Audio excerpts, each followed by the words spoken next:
You're listening to the Cantina Cast, your home for thought-provoking Star Wars talk. Join Adler and Jonesy in breaking down the latest news, trailers, movies, and of course, your favorite characters from a galaxy far, far away.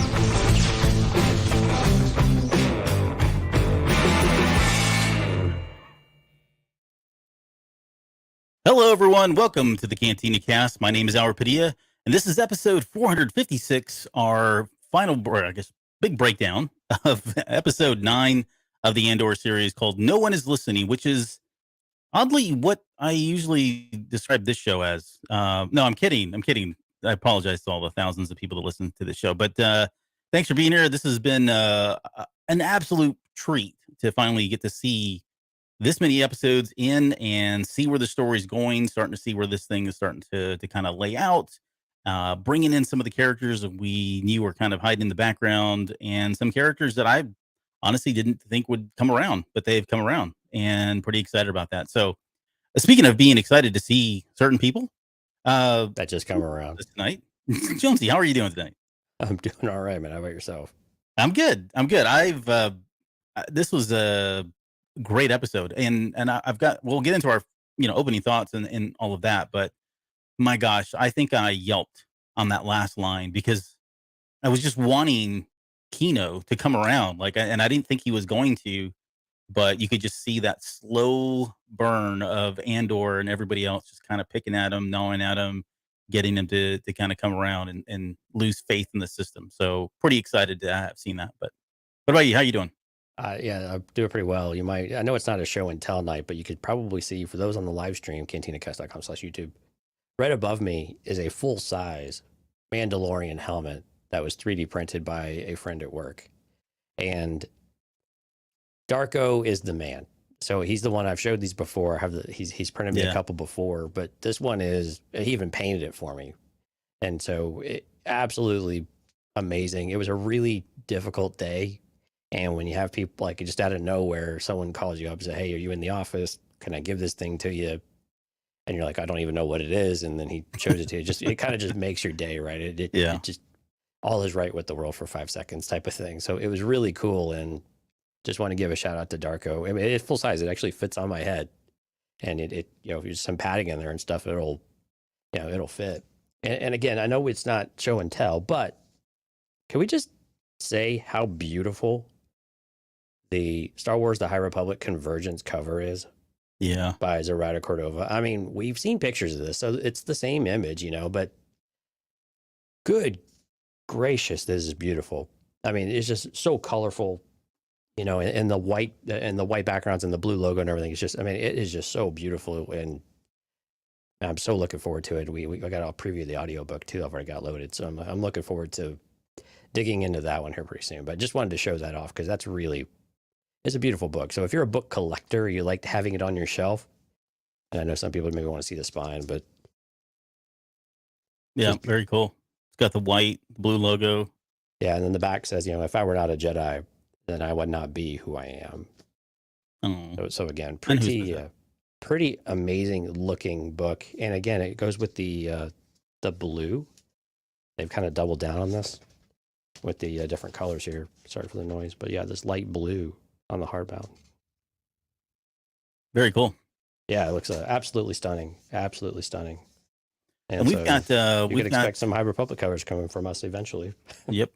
Pretty soon we should be covering that. I think we just a few more weeks before Convergence is officially out. 3 more weeks ish.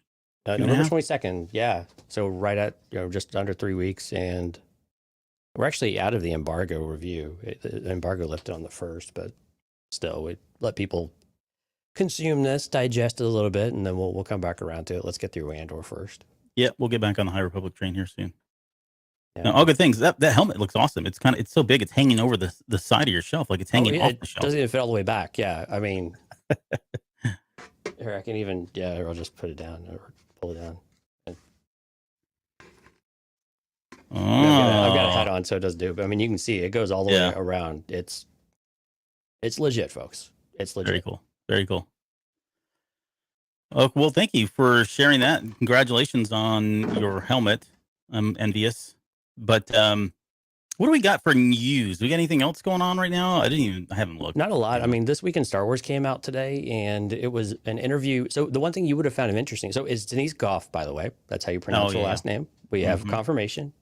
So her and Kyle Soller had an interview talking about their characters, motivation, and it was really definitely a setup for what we got in Nobody's Listening in episode 9. Mm-hmm. So it was really good, but you got to hear a little bit more about their characters. And Denise Goff was really cool listening to, because she's like, she starts off by this character, a woman in a man's world, looking for respect and that she's capable of doing this. But she was also very, very clear to point out that you have to sometimes, but she's also capable of all the nasty things that men do at the same time, right? All of the negative connotations of power and those types of things. Women are susceptible to them too. And she's the worst of the worst and like that. And where she's going, and you can see where she's going, and it's unapologetic, right? Yeah. And so it was a really interesting perspective hearing her talk a little bit about some of that, and yeah, so it was good out there. So go out there. I think it's StarWars.com/this week. You can watch the interview with, it's just an interview with them. But other than that, Tales of the Jedi rocks. Watched that a couple more times, but I haven't really been paying attention to the news. I gotta be honest with you. Things have been so crazy. No. Well, we've got more coming up here too. So we'll get one exciting piece of news we did have, though, is that we had an upgrade of our Patreon member. So thank you to someone who prefers to remain anonymous, has joined the Delusions of Grandeur tour or tier. So thank you so much to them. And of course, a very special thank you to all of our Patreon members: Mike, Rob, Lauren, Kathy, Rod, Dante, Riss, Justin Jackson, Rod, and Eugene. Thank you all so much. If you missed it, highly recommend you go check out Patreon, cantinacast.com/Patreon, so you can hear the top 3 moments from Andor, the first half of season 1. We had Rod, Rob, and Justin on the show, so a couple of first timers. Really great conversation, and highly recommend you guys go check that out. It's available at the After Dark tier and up at cantinacast.com/Patreon. And again, check that out if you're interested in joining a future show. We have them every month. We wanted to make sure we had one in here for October. Now we got to figure out when we're going to do one for November, because it's a short month, of course, with the holidays and all of that. But always looking forward to these. These are a lot of fun, especially as Andor really gets intense. Yeah. And I didn't make that show, but I had a chance to listen to it. You guys did an outstanding job. Thanks to everybody who joined on that. Looking forward to the next one. I will be there for the next one. I say that, but we'll see. Okay, let's get into the show. I want to get your opening thoughts on this episode, and I'm curious, like, where did you land in regards to this episode compared to the last episode and some of the other ones? I've heard some feedback, of course, positive, negative, because that's what we do in Star Wars world, right? Star Wars fandom. And I've got some choice thoughts on some certain things that I really enjoyed and that I want to share as well. But what did you think overall? Man, they find a way to get even more intense than they did the week before. I don't even know how it's possible at this point.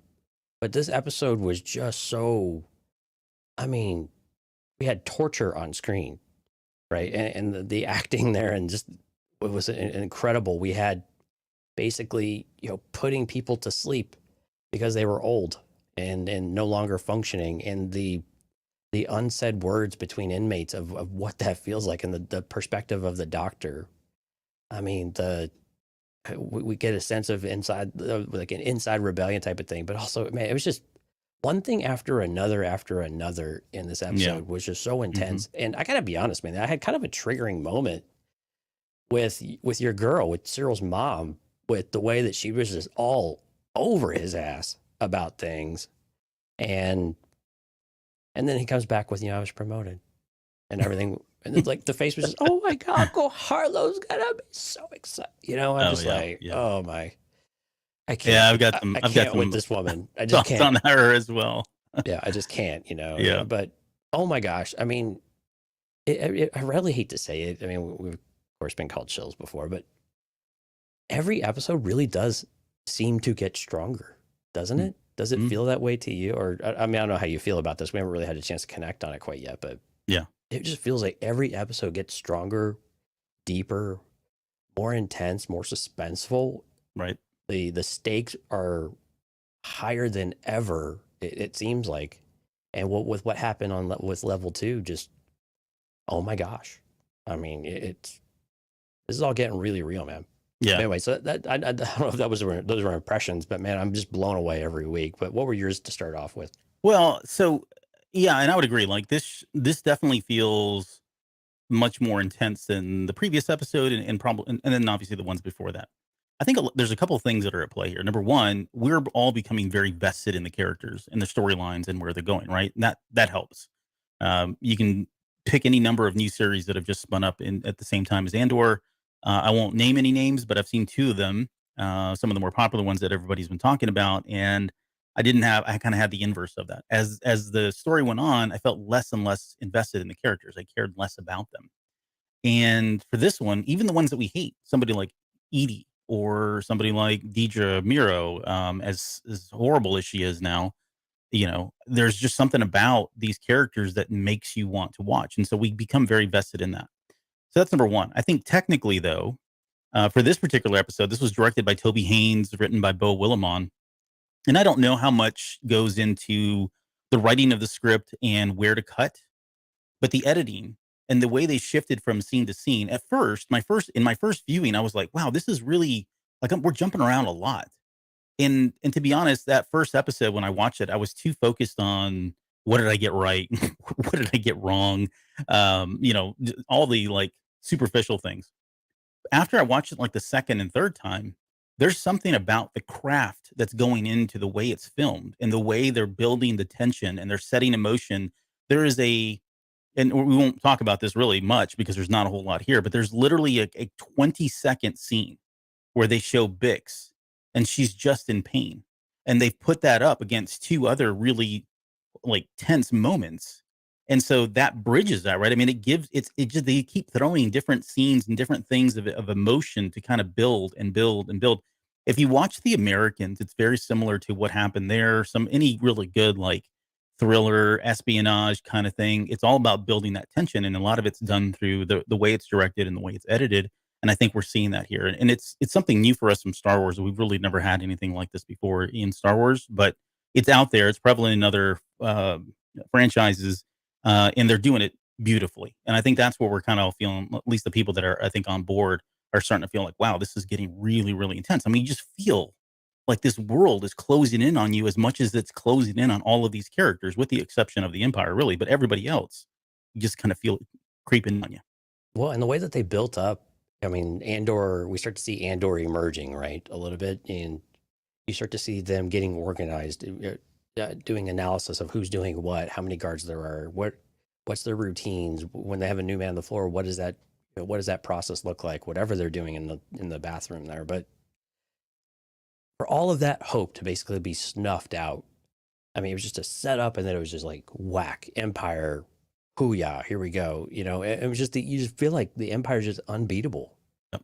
and you really feel that. But to go back to editing, I think that's been the one consistent criticism I've had about Andor is editing. No complaints, no critique, nothing. This episode was edited, I mean, as perfectly, I think, for the way that the story needed to be told in this episode, as perfectly as I could imagine. Yeah. It was Yeah. absolutely brilliant. I absolutely loved it. It was so spot on the money, the way they cut all of the different scenes. It just worked. It fit. Absolutely masterful. It was really Yeah. great. So I think some other, okay, so that aside, let me kind of touch on Deidre a little bit. I mean, she's still fascinating to watch. Like, she is absolutely like becoming a standout character for me. And I guess she always has been. I mean, I've been gushing about her, even about the stupid hat because of the Empire now. But I really, with her character, I mean, and she made a comment in the last episode because I think we were all kind of rallying for her in some way, right? It might have been small, it wasn't really big, but there was a sense of getting behind her and really sticking it to the man, and we were fighting for her to kind of have her voice in the Empire, right? And then she came out after that episode aired and she said something along, and I'm paraphrasing here, some of the fact that she was worried that people were not going to like, that everybody loved her now, and that she was worried after the next episode, people might think differently of her. And we fully see now exactly what she's talking about. She is horrible. She's a very horrible person. but she's a very interesting person. She's a very diabolical person. She's very calculated. She's everything we want the Empire to be, if you think about it, right? We love to hate her. We love to not like her. We love the sinister part of her. Very similar to like we did with Vader and Palpatine and those kind of characters. So I'm not saying she's been escalated to that level, but she certainly has all the makings of being a character that certainly is going to be up there in those ranks. When we think about who's the most vile, who are the most evil, sinister type characters in Star Wars, she certainly is making a case for herself as being one down the road. Yeah, and I've seen some folks comparing Dedra Miro as the villain to Reva in Obi-Wan Kenobi. And I couldn't understand the correlation with those whatsoever. Yeah, I don't see that so much, but yeah. They are so different. I mean, I've just seen it like, I think it's more of like, this is what a villain's supposed to be type of thing. And I'm like, saying that this is really how it should have been, not. Yeah, and they're so different. They missed the boat on that one. Yeah, they're totally not even in the same ballpark or same arena. So it's, I'm with you, man. She's an intense character, and she just absolutely almost terrifies you on screen. Like when Bix, and I know we're going to get into it, but when Bix says, it doesn't matter, you're not going to believe me anyway, are you? And just the sick smile on her face as she says no. It was just, I mean, that's what I had to capture for the title card, for the main title card. I think for Instagram, I used a different one, but for what we have here, I just couldn't get over it. I like had it ingrained in my brain, just stamped right there, how sick and demented it kind of was, for sure. The other stuff I really enjoyed about this episode was just the overall, like, we're getting to see the Empire at its worst. And when we, think back to like the Book of Boba Fett and, Mando as well, the portrayal of the Empire hasn't been like this in a very long time.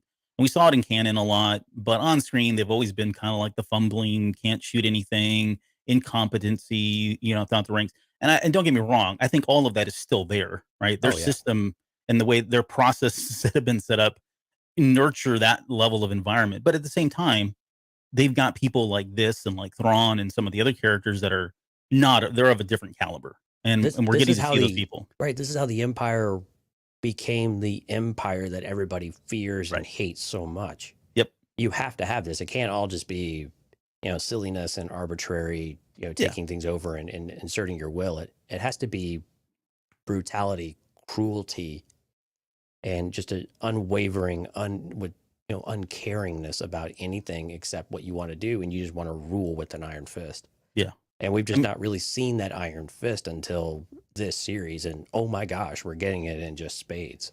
Yeah, I mean, the closest we got was, we had the torture scene in A New Hope. Certainly everything that Vader and Palpatine do is all part of that. But once we get to the officers, I mean, in the Empire itself, we didn't really have the ISB kind of floating around in the movies and that sort of thing. But oddly enough, the best example we probably have of some of this is like the First Order, with the Force Awakens. Good point. That's right, probably the closest to what we've seen. Yeah. Yeah, that almost, it's a level of fascism, right? That we don't really see, that level of that iron grip that you're talking about. We're getting to see this in spades here with this group. So I really do love that, as much as dark as it is, and as much as it parallels things that have happened in our own history.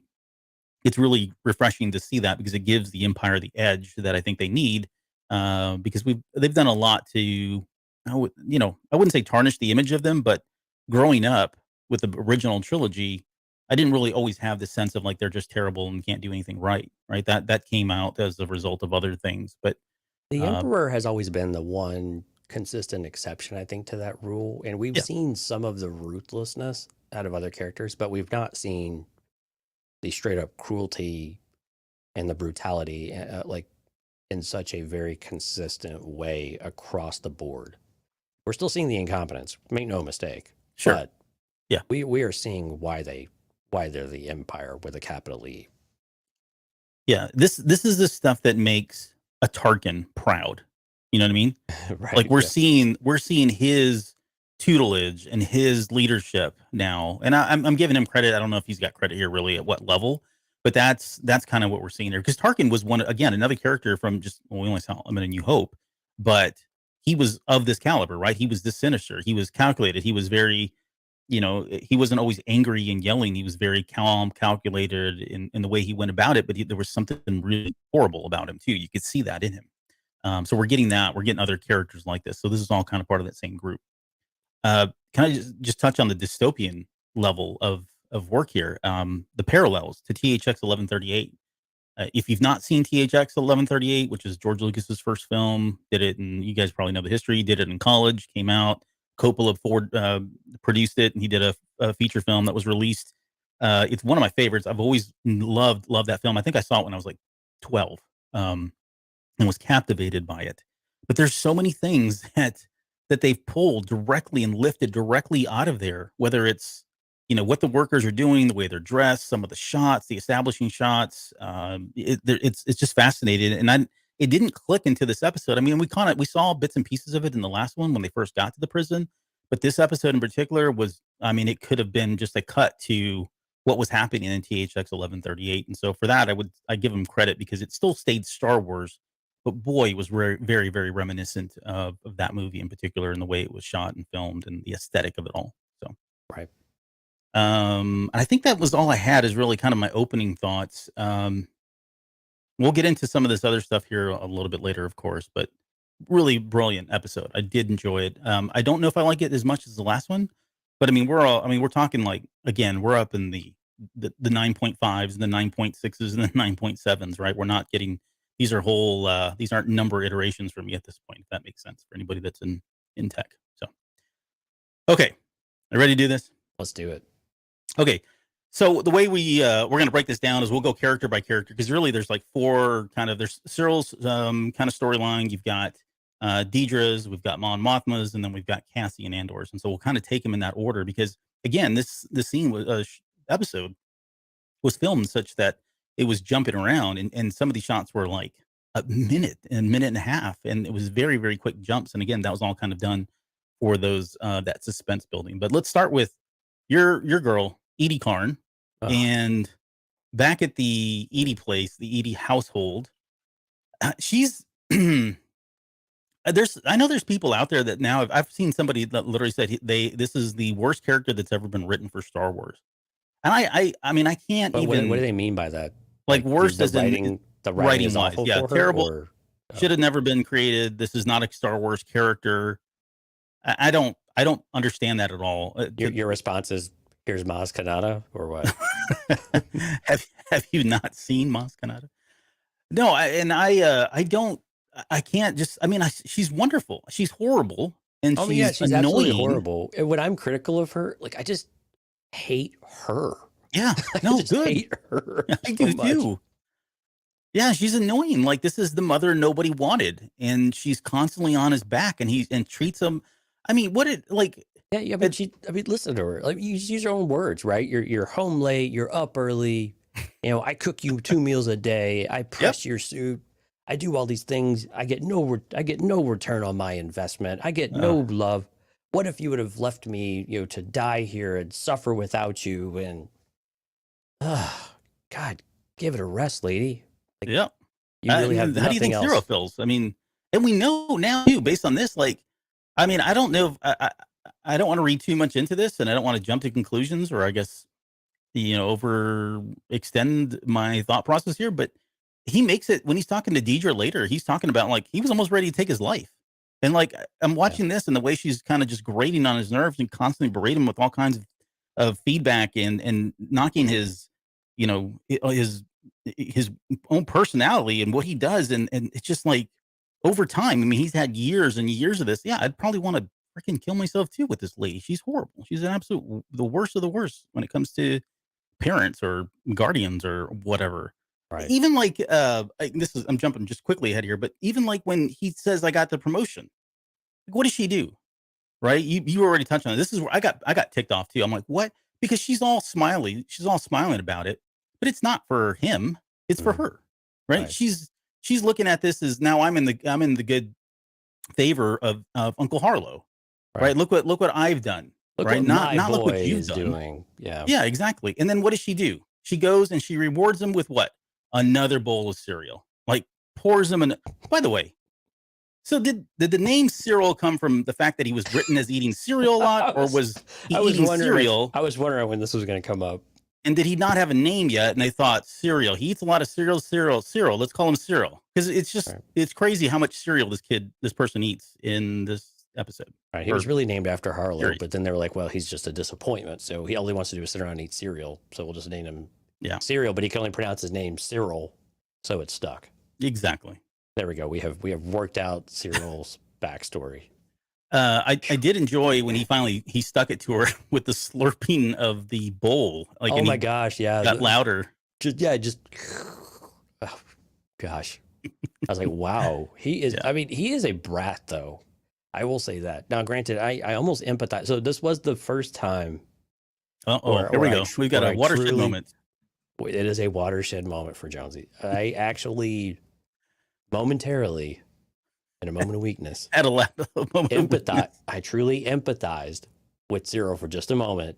Yeah. Of just the relentless onslaught of BS that he deals with, and why he would behave, why he is the way he is, or why he treats his mother the way that he treats her. Because he's a jackass too, right? I mean, he's a jerk. And he's nuts. Yeah, and he's extreme. I mean, we're starting to see the extremism come out, but I get an idea. I understand a little better why he's made that kind of mental break, if you will, to go that route. He wants something he can control. He wants something that he feels like is so. You don't have to go very far to figure out why he wants order, why he wants no chaos, why he wants, control, and why he believes in the Empire so severely, because he feels like he's had zero control over his entire life. He's almost mimicking the behavior of his mother. Well, yeah, that's really it. But yeah, keep going. We're gonna have like a psychology of Cyril, coming up here. Yeah, which is actually funny because on the Patreon episode, Rod, very much started. Oh, right. I'm pretty sure that he's ready to have a psychology of Cyril Karn episode. So he will write the dissertation to go along with it. No, you're right. I think this is all. When we look at the way he acts, the way he is, a lot of it is his mother. I hate to say it. He's mimicking a lot of the same behaviors, and that's usually what happens, right? They say the apple doesn't fall too far from the tree. We can certainly see this here. I mean, it's a number of things, of course, but the way he was brought up and the way he's been raised, I mean, that didn't do him any favors to make him any different. So, yeah, and to be clear, I'm not criticizing my own family. Just to be very clear and transparent. love all of you very, very much, very dearly. All wonderful people. Mm-hmm. No, I didn't grow up this way, thankfully. My mom was not like this at all. Yeah, thankfully, I didn't have to deal with this. Yeah, but my gosh, I don't know what I would have done. I would have probably, joined a security agency of some sort. So. He's got a question for you. When she's talking about you're home late, up early, groomed, trimmed your hair, and that sort of thing, is this because he got the promotion, or is this because he fancies Deidre in some kind of a weird, psychopath, creeper way? In the moment of the scene, it was unclear, because it was more of like, okay, well, maybe he feels like he's really got a second chance. He could really do something. But when he finally meets up with Dedra later on, and we know that he's been semi-stalking her. Yeah. Because of course he is. Right. Then came back and we're like, okay, now it makes more sense why he is up early and why he's not working early or late. That's kind of how I read it. He might be a little bit, but he's out there looking for her with the happen chance to, stop her and run into her. Yeah. And grab her arm and you're here too? Yeah. What are the, yeah.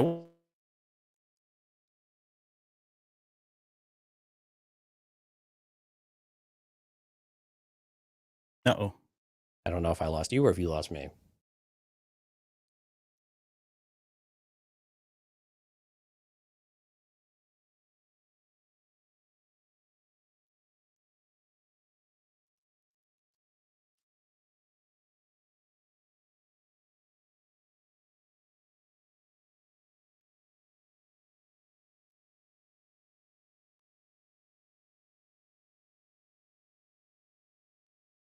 Anybody's watching the live stream, who can you see? Is it Albert or is it me?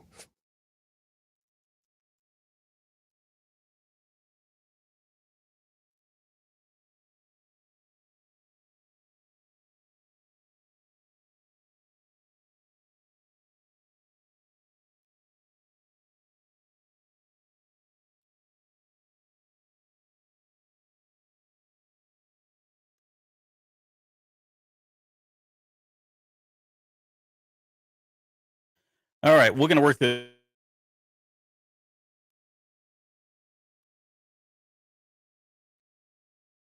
Okay. Well, interesting. Yeah, we've lost Albert here, so we will give him just a moment to see if he can come back or if I get a message from him. So appreciate your patience here while we figure out what is going on.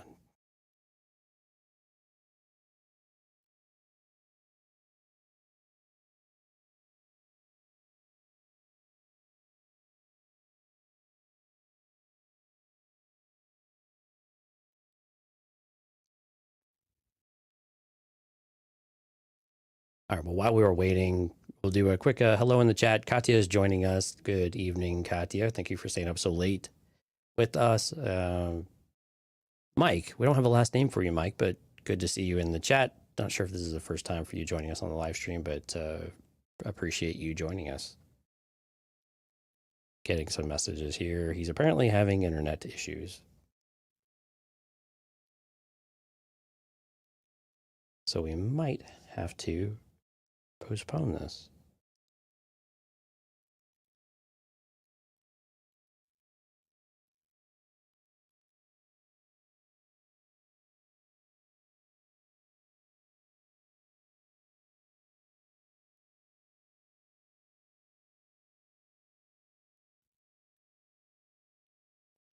Great live television, I know. Say television. Does anybody watch live television anymore except for sports? Speaking of which, go Astros, by the way.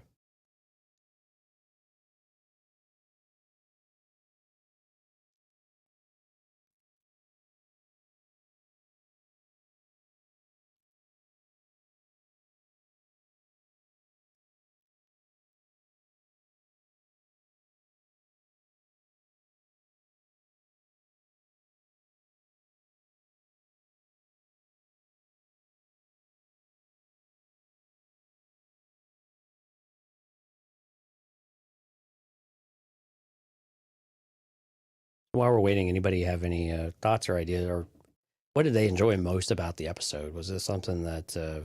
Lauren is saying I need to talk about old Olaf. Yeah, Uli, man. But this is a character that would feel super. I don't know. He was kind of like the cute old man of sorts, but you knew something was going wrong for the last episode or so because he's just losing that step. And of course, it's always right towards the very end. But yeah, we definitely need to talk about Uli because I think it's really important for the character about, with how it related to, with the rest of 5-2D as well. And what they were seeing, what they end up learning from the doctor as well, what was going on level 2. So these are really important and central characters. So Albert is saying he needs about 5 minutes. He's going to try to reboot his router and see if he can get some action in that regard. But yeah. And as Lauren continues to say, honestly, I was glad nothing worse happened to him. Yeah, I mean, that's the thing, though. The doctor felt like he was effectively doing him a favor, right? Doing him a service, because now it's clear that no one's actually getting out. They're just recirculating the population. So no one's getting out. No one gets out alive is a line from a song that rolls through my head every once in a while. And so it's almost like the doctor's almost just doing the God's work effectively of saying, look, I'm giving you release. You're in a much better place because this place is awful and it doesn't matter what your number is. The hope that they're giving you is just going to be completely ripped out and it will probably kill you in some other way. And what's coming for the rest of us is even worse than what Olaf is going to experience now and what he will experience just in his passing too. So it's pretty awful, but yeah. And Mike B. Oh yeah. Fisto Fury. Thank you, Mike. Thanks for updating your name. Yeah. I mean, yeah, this is where Kino, when they realize it, Kino is, they've dropped all of these ideas of escaping. Cause it's like, I just want to keep my nose down. If I work hard, if I do my time, I can get out and put this all behind me, and just doesn't want anything to do with it. He's worked too hard. He's been there too long already, to let Andor get into his head about it. But I mean, this is unmistakable. He was already starting to, the cracks were already forming with, again, whatever happened on level 2 that they're not sure about. But as he's losing his temper, I liked that Andor was the one that kept him in check too. We can't let them know we know anything that's going on. Otherwise, what happens on level 2 will happen here too, and they'll just wipe out all of us. Let's see what else we got here. Katya, I think serial participation changed things a lot. Anything is possible now. Yeah, I'm guessing you mean just from he almost got the ball rolling from an aspect for the Empire, or do you mean from where he's positioned to maybe join up in the future? Because I'm not really sure what's going on with with him and Dedra. I mean, it seems like there's still more to be had there, given his creeper moment. I'm still kind of on board that he is going to be part of the Empire in some capacity. I still don't see him turning and changing and going with the rebellion or anything like that. I think he's way too far gone for some of that. But if you want to clarify that one for me, that'd be awesome. Let's see, Chef Chris. I wonder if they went to all levels, if they get down far enough. We meant to clarify what you mean on that one, Chris. Look at the next one. Andor can't get. He can get out. He knows it. It makes it fun. Howard's like, this is the easy way out. I think Andor's position now might be very, very different, though. I don't know that there is an easy way. I don't know that he's going to view. I mean, I think it complicates things. Like, what is the easy way out now? Is there a way out? Period. And I think that's going to be the real question, the real challenge, is that even if you storm the gates and you do this, I mean, I think Andor's still right to an extent that the Empire is still arrogant enough to where what they have in place, they won't adjust, and they won't see even this knowledge getting out of what's going on. I don't think that they think they've quelled it, or maybe they'll just watch it well enough, but they're not going to increase staffing or anything like that, because it's still a prison. They still have ultimate control. They've got the floors and everything. They could just turn it on in a heartbeat and do what they want. Let's see what else we got here. Back to Lauren. Kino is an awesomely written character. He went from being a butthead to me rooting for him in one episode. Yeah. I think, again, Kino, he's complex. We just don't know why or how really he's complex, because we just know he's just trying to get out, or he just wants to do his time and leave and be over and put it behind him. So yeah, it's interesting that Kino is now, of course, now I think we've signed Kino's death warrant, like officially. He's not making it out. He will not survive. Hey, it's the great Albert Padilla has returned. Wow, we've just had a bit of a live chat going on here, and me rambling insensibly. Yeah. But no, yeah, a lot of great comments in the chat though. So we're just kind of going through them and all right, well, seeing what's on people's minds. Yeah, I don't know what's happening here, so I apologize. It looks like it's stable again, so we'll see. Usually this is like a canary in a coal mine where things are going to get worse, but you never know. All right. I mean, yeah, the listeners and I, we pretty much went through two thirds of the episode, so we're just gonna wrap up. Let's wrap it all up. Well done, sir. Final thoughts here. Right. Okay, so we were talking about. Let's see. I don't have to edit all this crap out. Thanks everybody for sticking around. I do really apologize for that. Yeah, I just went and restarted my router, even though it said there's no outage, but we'll see.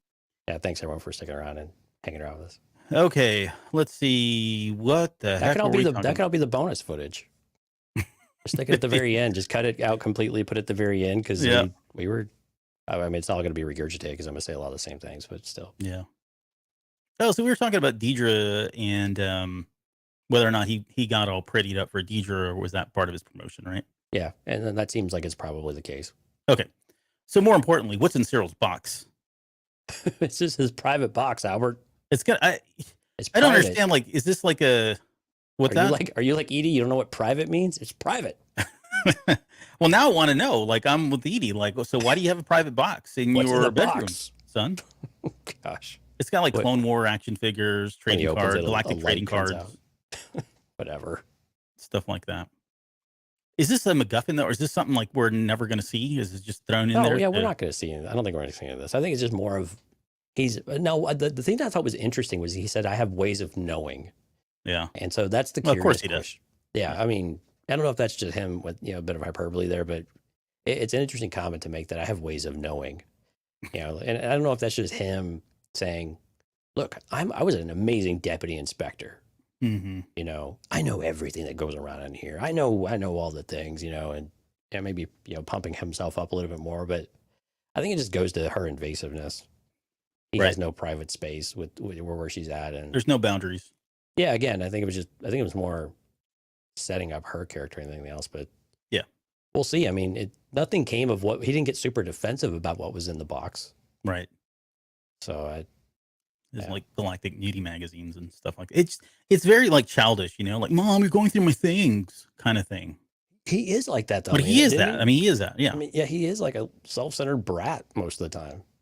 Yeah. Look how much cereal he's eating. I'm just Well, kidding. I mean, I eat a he's lot just of cereal myself. he's just living his good life, Albert. Don't be jealous. Right. Okay, well let's move on from this scene here. Edie's outfit, though, by the way, mwah, perfect. Okay, so outside the come on, man, mustard green and that maroon, outside the ISB. So let's pick up there because this is where it really got interesting and really creepy for Cyril. So he's been like the entire time I'm watching this, I'm thinking, dude, bro, come on, don't do this. Like, you don't need to do this. It was uncomfortable to watch him do. And at first it started off kind of, I guess, innocently. Like, I thought he was coming there to kind of plead his case or, hey, I've got more information. I'm like, oh, good. This is where he's going to get in. And I have to say now, too, before we get into the details of this particular scene, I have questions about whether or not he really is going to go to the Empire now. Like, to me, really? I was doubling down. Well, yeah. Well, okay. But he's not going to the rebellion, though. No. He's not. I don't think he's going to rebellion at all. I don't. So I don't. He's at just all. going to strike out on his own, and he'll just be one of the. I think he's going to be a thorn in the side of everybody. Like, he's just going to be. Is he really capable of that, though? Do you think? I mean, his mother's not wrong. Right now, no. Right now, no. I mean, his mother's not necessarily wrong in some ways. I mean, his ambition and stuff, while great or high, Sure, hasn't really translated a whole lot. But we don't know what he got a promotion to, and we don't know what level of access he now has as part of this promotion. We don't know what kind of power he has as part of this promotion. Maybe he got moved to a different level, different department, so he's got more intel now. We'll see. I mean, that would be the only reason or the only way. He's spending all his time like querying and sending her stuff, right? Basically, that's what it sounds like he's doing. He's still just trying to. He's found his kindred spirit. He's found his bond. I mean, he has latched himself, to her. Why is that though? What do you think he's got this such, I won't say fatal attraction, but why does he have such a strong attraction to her now? Well, I think, I mean, and like he had said, and I think you had pointed this out too, he's finally found someone that it matches his belief system, or at least in his perspective, that this is restored faith of him in the Empire, in the galaxy, that this is what we can actually be. This is what we can achieve. This is how I feel. Someone else feels and is motivated by the same things I'm motivated by. And so he's infatuated, at the very least, right? I mean, it feels that way, it uncomfortably so, to the point where he feels like he needs to, grab her and hang on to her. And, Dedra's not going to take anything from him, of course, but his infatuation is very real. But I think it all just goes down. He's finally made a connection with someone. He strikes me as someone who's been a loner for most of his life, doesn't really fit in anywhere, right? But for this, in this moment in time, he finally sees someone that's like, wow. It was like Mosk for him, right? So Mosk is like the work wife, but now he's like, ooh, maybe this could be the wife, right? Yeah, Mosk doesn't make a very good work wife, but it seems very cuddly though. Yeah. The and I would agree. Like, it does feel like. Sorry. Sky just someone needs to tell perfect comment. Needs to tell eating and serving cereal does not constitute as cooking. Yeah, because she said I cook you 3 meals a day. Yeah, 2 meals or she says she prepares 2 meals a day. Yeah, which is pouring cereal in a bowl and milk. Maybe she has to make the milk. You don't know her pain. Yeah, she's got a bantha parked in the back where she just milks it and pours it into a cereal. Yes. Okay, so getting back to cereal. Okay, let's move from cereal to Cyril now. With Cyril, I think, I do really think it's like he found that kindred spirit. He even says it at the very end. I want what you want. I sense it. I know it. Right. That's part of it. Yeah. Red flag. There's all kinds of red flags in this whole conversation. I mean, I think he does have some kind of physical attraction, because he says when he says, what is it? The part he says, oh boy, there was a moment there where he says a word. I forget now what it is. But he says it very passionately, almost like it catches him off guard. Like, whoa, my emotions are coming out a little too strong here, right? So I think there's some kind of physical attraction there. I mean, I don't. She's a beautiful woman, so why wouldn't there be for him? Right? But it's just it's his presence. Just Oh, being in your presence. The way he says presence is like, whoa, creeper I know. vibe, I'm big time. surprised he didn't like close his eyes and do a deep inhaling of her body odor or something like that. It was, ugh. Yeah, It's like, dude, creep out. it Creeping is. me It out, really man. is. And part of it is okay. So it's so deep. I really think it is. It's not just as simple as he's a creeper. And I know I'm saying that. I keep saying that. That's just one level of it. There's the part of his feeling like he needs a job, like he wants to still be a part of something, move up in the empire, move up wherever he's at. I think that's a piece of it.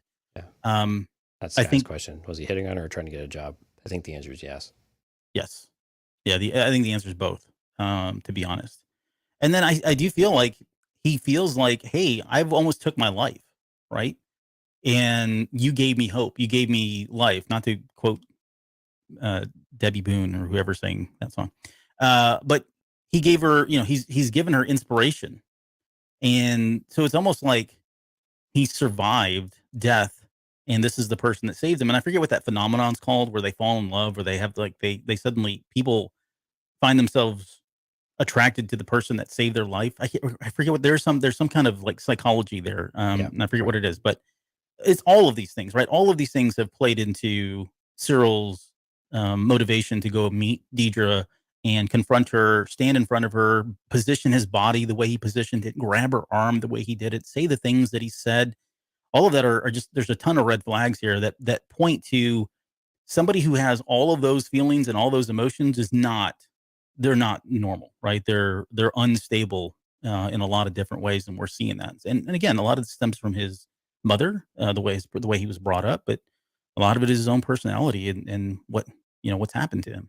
So I think the words you were looking for are transference, but also commonly known Yes, as white knight syndrome, which seems very appropriate given the all white he's the uniform of the ISB. ISB. Yep. Yeah, thank you. I couldn't remember the name, but yeah, white knight syndrome. So I think it's all of those things, right? I think there's little bits and pieces of it all. I do love the fact that he's like, we had a conversation last month. She's like, we didn't have a conversation. I brought you in for questioning. Like I brought you in to interrogate you, Right. But in his mind, he's reading this completely wrong, seeing these things Well, and he play thinks that out she got very him the differently. and he thinks that she got him the promotion, right? Hmm. Well, that was you, right? She goes, "No, dude, I just cleared your name. Right. Like you were a suspect and you were no longer a suspect. You were just dumb, and you Exactly. screwed it up. Like your incompetence. I thought I was pretty clear about that part, But yeah, And then it's the crazy. other red flag was he says, I never lied to you. I needed to find out, and it's not that easy to thank you for what you did and what you're doing, as though she was still attached to him, right? Like she's out there doing something for him, and she's not clearly at all. But in his mind, that's how he's reading it. Again, this is another weird stalker thing that people do and say. Right. Because And I again, think, what he was, his fears and his concerns and his focusing on casting Andor are all validated now.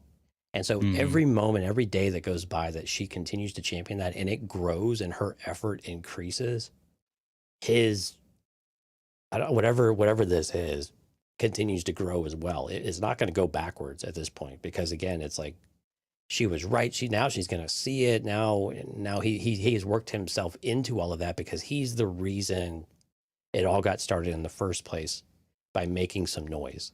yeah. Just at the very start.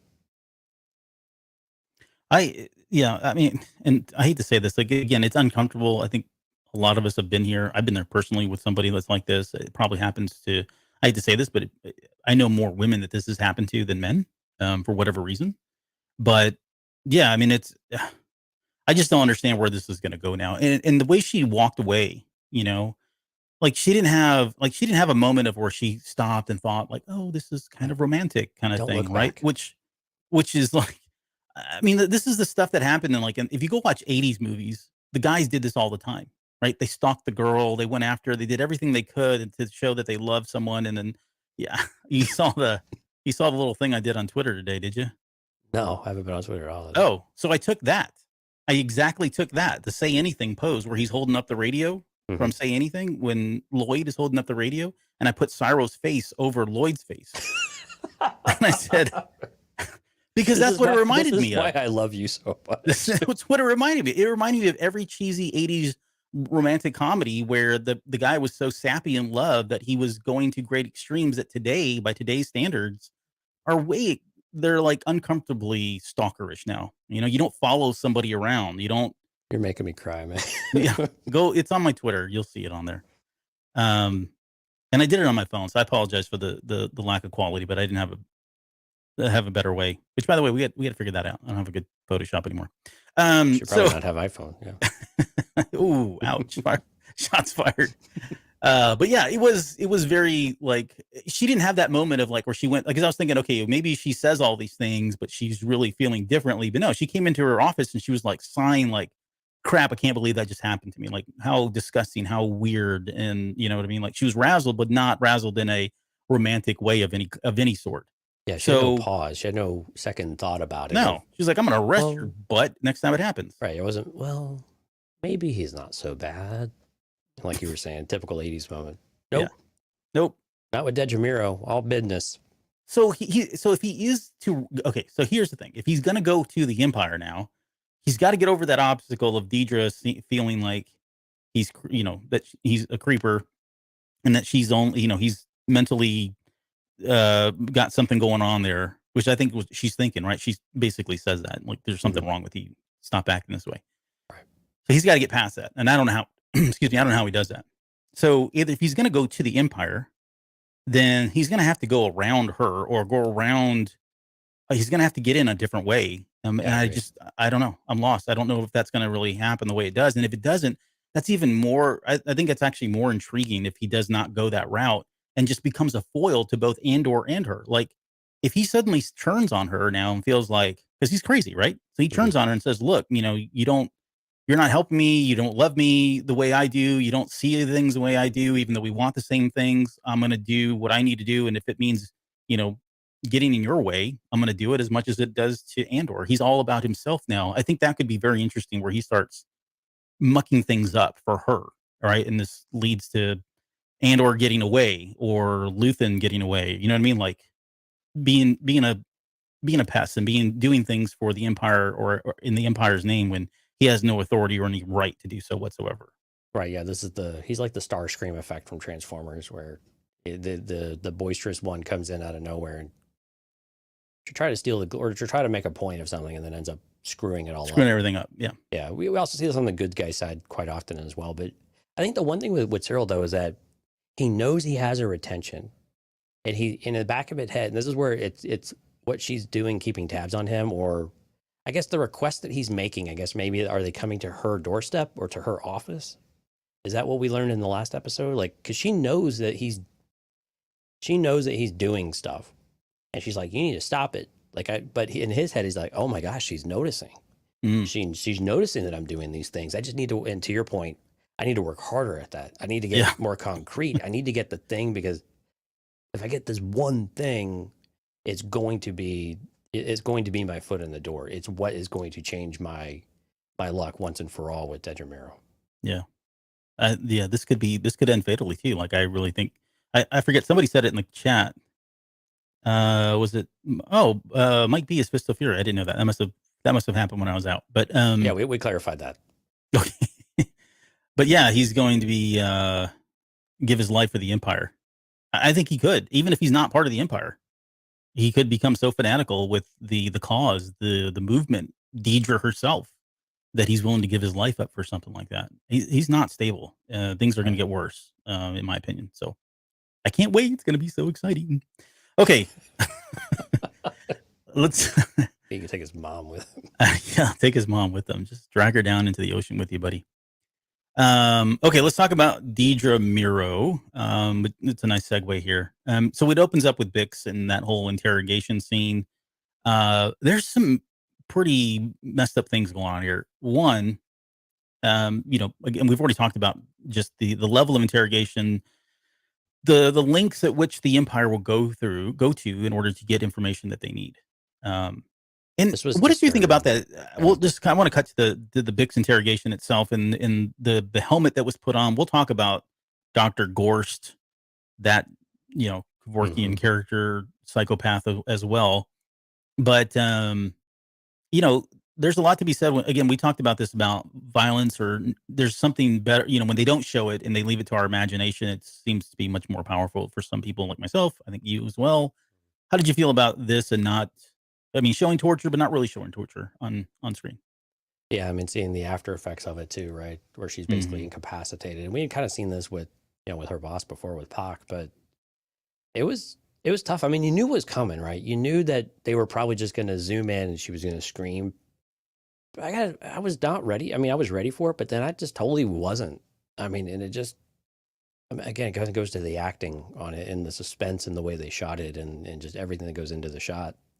It was just really disturbing. I mean, just really, because you could just see it building in her already, like the intensity of whatever is going on and everything that he had said, everything that Gore said before that helped build that angst up to where Yeah. it's amplified, and it's the psychological warfare aspect of it too, the psychological torture that begins before you even do it.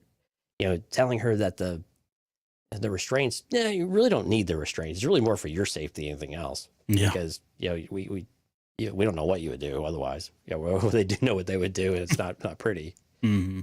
But it is, man, I mean, really disturbing. I mean, and I wanted to talk about this in general because we talked about is this for kids? Is this for adults? Yeah. And they said this was more adult. This is adult, man. Right. I mean, this is adult. Like any kid below 13 years old, like there's a potential you have to have a conversation, and even at 13 and maybe a few years older, there's a conversation in some of this stuff. Yeah. Because this is very disturbing things. I mean, just the story aspect alone of what they did, and then coming back and saying, "Pretty sure they were children." And like, oh my gosh, like, are you kidding me?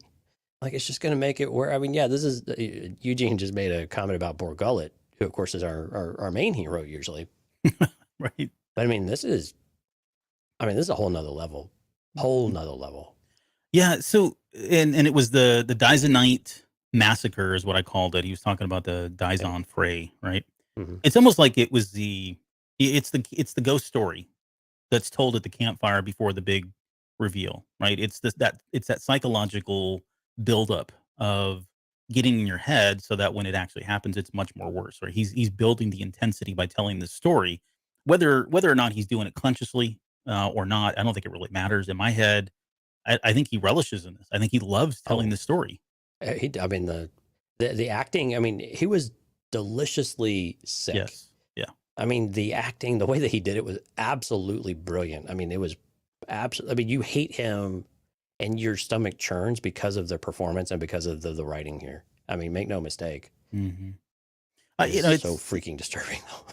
it is disturbing, but at the same time, here is somebody that truly loves his job, and that's very hard to find, Jonesy. There are very few people out there that love their job and are as passionate as Not Dr. really work. Gorst is. Not really work when you love what you're doing. Yeah, it's not really work when you love what you're doing. It's exactly right. But yeah, the children dying thing, that really, and then he caps it all off by saying, "Hey, you know what? If you can't speak, just kind of move your head side to side, because Oh my gosh. yeah, And we'll then stop and it Miro then." comes in like, that's important, Bix. Yeah, yeah. God. The Oh God. Well, Empire. and then there's the shot, which I think I've seen some people talking about. I don't, maybe not enough people are talking about it, but in cinema it's called a smash shot.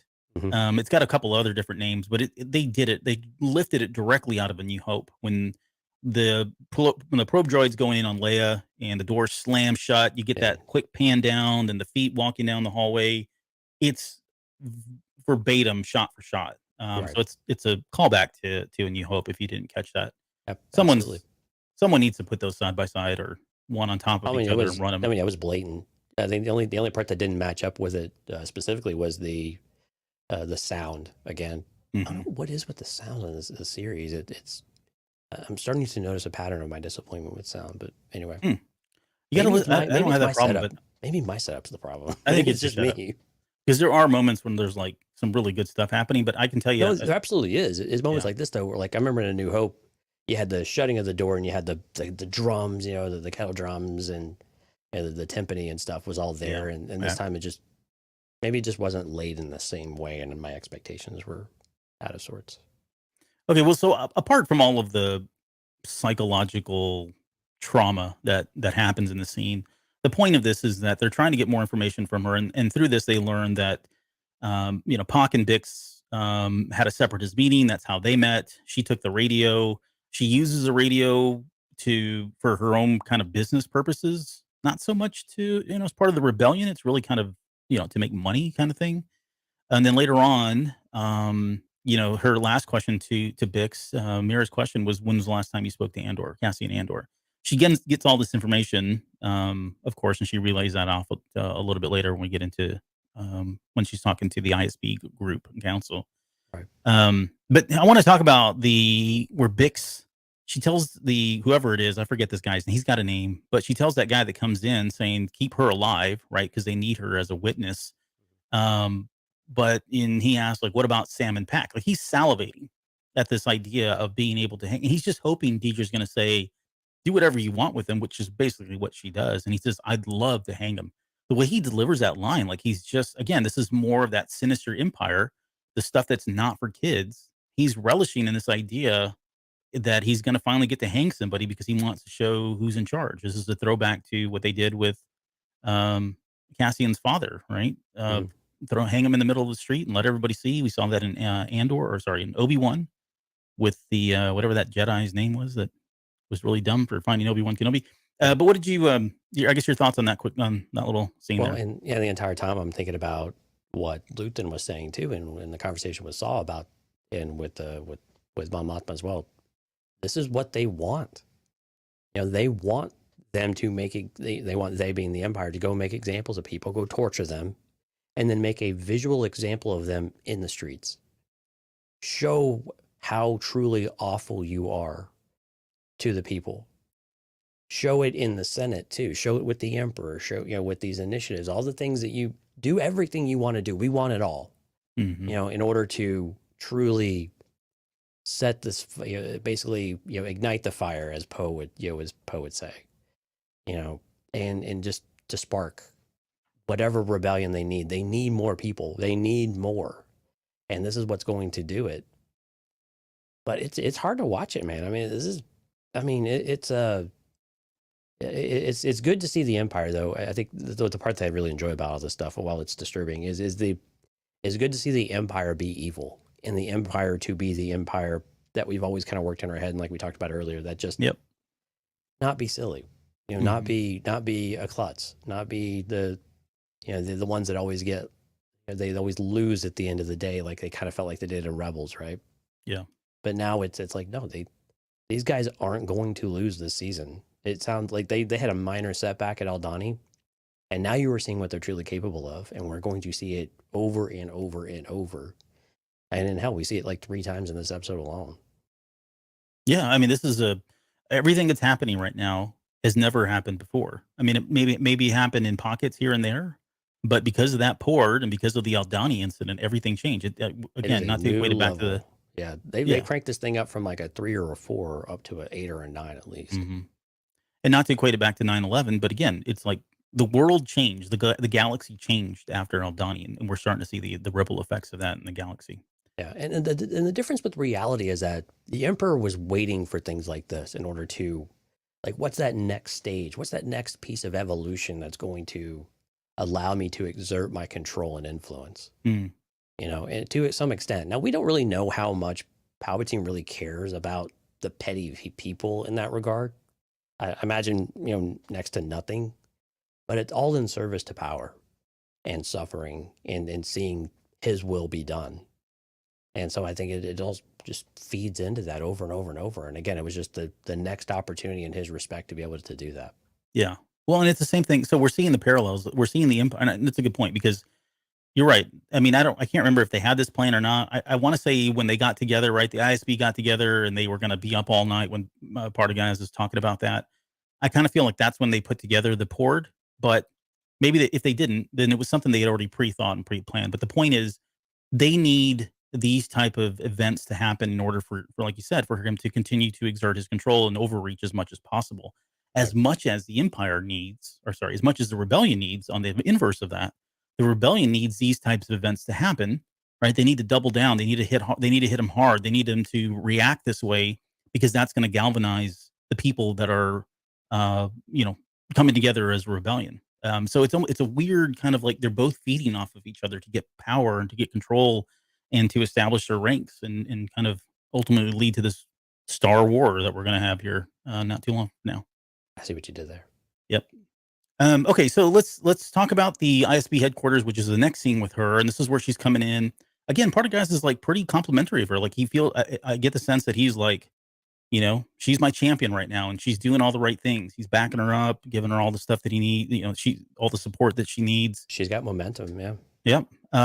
We learn that Luthen has got a pretty sweet system going on right now. You know, they really don't have a lot to track back to him. But I have a feeling that's going to change. Well, but it does seem clear though that they are seeing his fingerprints on everything. Yes. And while they don't have a name or anything like that, they are seeing they've kind of figured it out to an extent.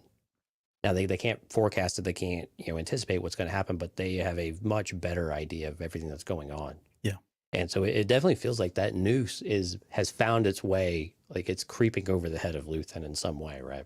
Yeah, I mean they're all they need at this point is a name and a location, and they're ready to pounce, which Right. is what he's worried about too. In some ways, he's kind of like, I'm tired of hiding, kind of thing.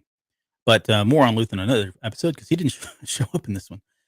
They reference Maya Pei once again. Yeah. So I Good don't know. call there, my friend.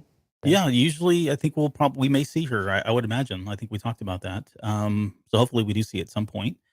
What did you think about Deidre's aide? That guy, I didn't get his name, but he stepped seems in a a few little- times. Yeah, a little seems a bit eager, huh? Like He he's on the seems ball. eager. He seems ambitious. Yeah, But is that a seems bad little- thing? Like, so I No. want to ask you a serious question. Like, you and I both have people that we have worked for us, or we've mentored and all that in the business world. But at times, those people do surface, right? Mhm. And you want to empower them. You want to. They make you better than you are, honestly, right? You need those Right. people. And I know a lot of people have been saying, well, he looks like he's only in for himself, and I've seen some folks think that he's gonna kind of betray her, or try to step over, gain more power than her. And yeah, maybe, but I don't think there's anything inherently wrong with what he's doing. Like he doesn't seem like he's overstepping. And if he is, Deidre didn't seem too proud of it. I mean, she said, good job. Like, you did the right thing. I mean, he seems very proactive. I don't know. This is the kind of guy that I'd promote, get him a good writing, get him a promotion, get him a bonus somewhere. Right. But this exchange did feel a little bit different though, didn't it? Which one?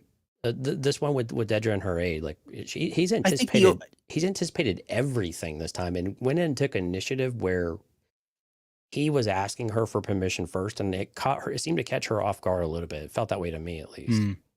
And again, she kind of gave him this direction to do it, but I think given her interaction with Cyril and then coming to this, it was probably a bit disruptive because it was, well, I've got this other person, he's doing all these things now, and now she's starting to doubt. And Yeah. again, what Pendergrass told her was like, watch your back. Yeah. And it's hard to trust everybody in the Empire. And while she probably, he seems like it, like you said, an amazing aide and an amazing, capable of doing a lot more than what he's doing, Mm-hmm. and likely has some ambition to go along with that. And unfortunately in the Empire, that means you got to watch your back. Yeah. For those people. And so I think it's a culture thing though. Too, right? That's Right. That's where it is. And so he's kind of on the watch list now of what is he going to do now, or is he really going to be the steadfast ally that Dedra Meero can continue to rely on? Because I think even with Pendergrass, I think she probably views him in a certain way of, well, he's on my side right now, but I saw how he turned before on someone, and so I don't know that I want to. And while it wasn't necessarily, degradation or anything like that, but it was very much a losing faith and you're out of sight, out of mind. And she's made all this progress, but I think she's going to be watching her aid. But I don't know. I kind of felt that though, that, okay, well now he's on the watch list. I do too. And don't get me wrong. I say all that because there are people that are good like that. We have to remember that in the context of the story, this is the Empire. And while they may not necessarily follow something like the rule of two, but it's very similar here where at any given moment, the people that are underneath you or even over you could kill you, right? Well, it's the ladder too. It's the visualization of someone climbing the ladder and everybody is climbing the same exact ladder. Mhm. And the only way to get to the rung above where you're at is to climb over and through you or throw you off. Yeah. Yeah, I mean, and that's the way the Empire is structured. I mean, that's Yep. just the way it is, right? Yeah. Good visual there. And then I guess the really sick thing is they're saving Marva as bait for Andor. So Yeah. um, yeah, there. So if you don't want spoilers, and I'm not going to spoil anything, but if you don't want spoilers, don't watch the promo that just came out for the last part of this season. It's out on like Instagram Reels. It's on Snapchat. I think they've seen it on TikTok. It's official? Yeah. Oh yeah. Okay. I haven't seen it yet. But there's a scene in there that they should have never shown at all Uh-oh. because it does spoil something. Okay, so Coruscant, we get back to this is right after the incident with Cyril. Now, so this is the one that actually happened afterwards, and we learned that there was a rebel pilot that was captured. They had some stolen tech. We get the reference to Steer Guard again. So does it sound like we're going there? Well, I mean, we also got Spellhouse though too. Spellhouse is the one I meant though. Sorry, yeah, Steer Guard is just mentioned. Spellhouse is the one that I think we are going to go. I don't know. What do we got? We got 4 episodes left, or 3 episodes left, rather. 3. Mm-hmm. Yeah, that seems like a lot considering that we still got to break out of prison. Maybe, I guess, maybe. But are the two scenes tied together though? I don't know. I mean, because we got the Anton Krieger, correlation as well, and then the matching there. So I mean, yeah, it kind of. I don't think they. Well, let me just put it this way. I don't think we have to go that way. I don't think we have to see that to get what happens because we can. Right. But then again, we know that Luthen's out in the wild. We know that Saw refused that, but Luthen seems to be doubling down that Krieger is doing this thing and needs to work. So maybe maybe that's the finale of sorts. Maybe that's the cliffhanger or the big event, like the big visual spectacle. Would be whatever happens at Spellhouse. Yeah. I mean, we were talking about it being Ferrix. I don't know that it's Ferrix now. I mean, Ferrix feels like we're going to go to Ferrix. Obviously, there's going to be that. We talked about this. It'll probably happen around the same time. But sure, there was the rebellion, the uprising that's happening in Ferrix. Something's going to spark that, right? But that doesn't have to be any of these other things. The finale could be at Spellhouse because they've already signaled that's where Luthen wants to go. I think Saul's going to come around because we still haven't had the scene where they meet again, and you just call it what it is. Let's just call it war, right? Yeah. All that seems like it's happening. So how these two storylines between Andor and the Empire because they know this is one of the most important things from all of this. They know something is going to go down at Spellhouse now, right? Because of the rebel pilot that they captured. And they mentioned that the pilot was heading to Kafrene, which is the same planet, that same system from Rogue One at the very, very beginning with the guy that he shoots. I always forget his name. It's like Tarek or whatever his name is. Right. It's that same system. But it does feel like we are going to head there, but the Empire is going to be one step ahead of them because of Deidre's efforts, because of the rebel pilot, because of Gorst, right? Because they sent Gorst out there to interrogate the pilot. Mm-hmm. And that's how they got all this information. So it does feel like all roads lead to Spellhouse, which is going to be a battle. And again, it sounds like they ambush Krieger, and this is what's going to force Luthen back to Saw with his tail between his legs. Mm. And they get completely obliterated and wiped out with whatever that operation is. Yep. And again, the news just falls a little lower, gets a little tighter. The world starts to feel a little bit smaller to Luthen Rail here pretty soon, to where he has to basically take a blood oath with Saw Gerrera and potentially even kind of sell your soul in a certain extent. In some ways, yeah. The plan that they came up with, again, more evil Empire, right? They're going to kill the pilot. I mean, they kind of went through a couple different iterations. We won't get into all that, but the plan was they're going to kill the pilot. They're going to stage it so it looks like it was a mechanical accident. Let somebody find the ship and then watch them tow that into Kafrene. Mm-hmm. So it's a way for them to not rouse suspicion among them. Bait. Yeah. Right. And at the same time, I mean, if they're watching, they're going to get a lock on where the heck this base is or wherever some level of their operations is by watching this thing and get towed. Casual they were about. Oh yeah. Definitely. Yeah. Let's create this scenario. Let's kill the people involved. No big deal. We'll take them out, and can we structure it in a way? Can we make it look authentic? Mm-hmm. It was just so casual. Yeah, it like whiteboarding. Yeah, exactly. They were literally whiteboarding and just saying, "Yeah, we've done this before. Remember that one time we did over there? I think we could apply the same logic. Yeah, we're good, man. Great idea. Great idea. Yep, I've got my eye on you." Ugh, terrible people. Gosh, the Empire's so corporate. They really are. So, okay, all right. Let's move to Mon Mothma. In hour 3 now. Well, half of that was you offline. Yeah, that's me offline. So, okay, so we open at the Senate, and this was painful to watch too. Like, she's up there trying to give the grand speech again. I mean, even before she starts, some knucklehead over in aisle 52. Long live the Empire. Yeah, shut up. They're starting to turn their pods off too, the lights. Like, you can hear them off and on, like you click. can see them too. Yeah, and you can see them go dim. It's not so in American politics. It's the same thing as like a no vote, right? In some ways, not really. It's more of a no when we go to our voting for different House legislatures and stuff like that. Legislation, they'll vote yes, they vote no, and there's like a no vote, which is almost as offensive as voting yes or no. But that's another story. Abstentions usually got some motive behind it. Yeah. Yeah, exactly. But yeah, it's a visual of like, yeah, I don't want any part of this, right? I'm shutting my light off. Whether they disagree or not, it's another. It could be that for sure, but it could just be that. Well, this is just like walking out in the middle of a speech. Yeah, like knowing you're about to do something, you're like, nah, I'm out. Like, I'm not interested. Don't even want to hear this. This is dumb. Oh, she's at it again. Ugh. Right, gosh. The annoyance. They're sending her a message is what they're doing.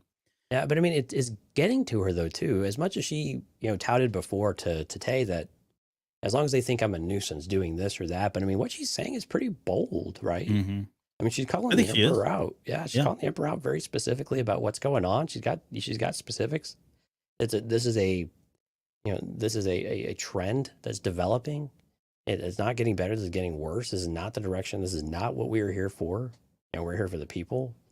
It was dangerously close to what we had heard back, like with the Republic and some of the Clone War speeches and Revenge of the Sith speeches and things like that from the movies and TV shows. Or even the Tales of the Jedi. What was going on there with Dooku and what he was saying about the senators and how they're not standing up for their people. Yeah, exactly. Yeah, exactly. And so, I mean, but this is a far extreme. But imagine a lot of these people are probably the same ones, right? No, exactly. These are the people he's talking about. Right. Yep. So probably still in power. But yeah, I mean, it's like, how like just dejecting is that to go up there and get almost booed off the stage. Right? Well, so that was gonna be my question. I didn't get to the point. Is that getting to her at all, or is that she's playing her part, or is it, well, I'm playing my part, but this still really hurts and it is really bothersome and it is getting to me? I think it really hurts, and I think it really hurts. I believe that. I think she rationalizes it as, well, this is my part, and I just got to keep going with it, right? Yeah.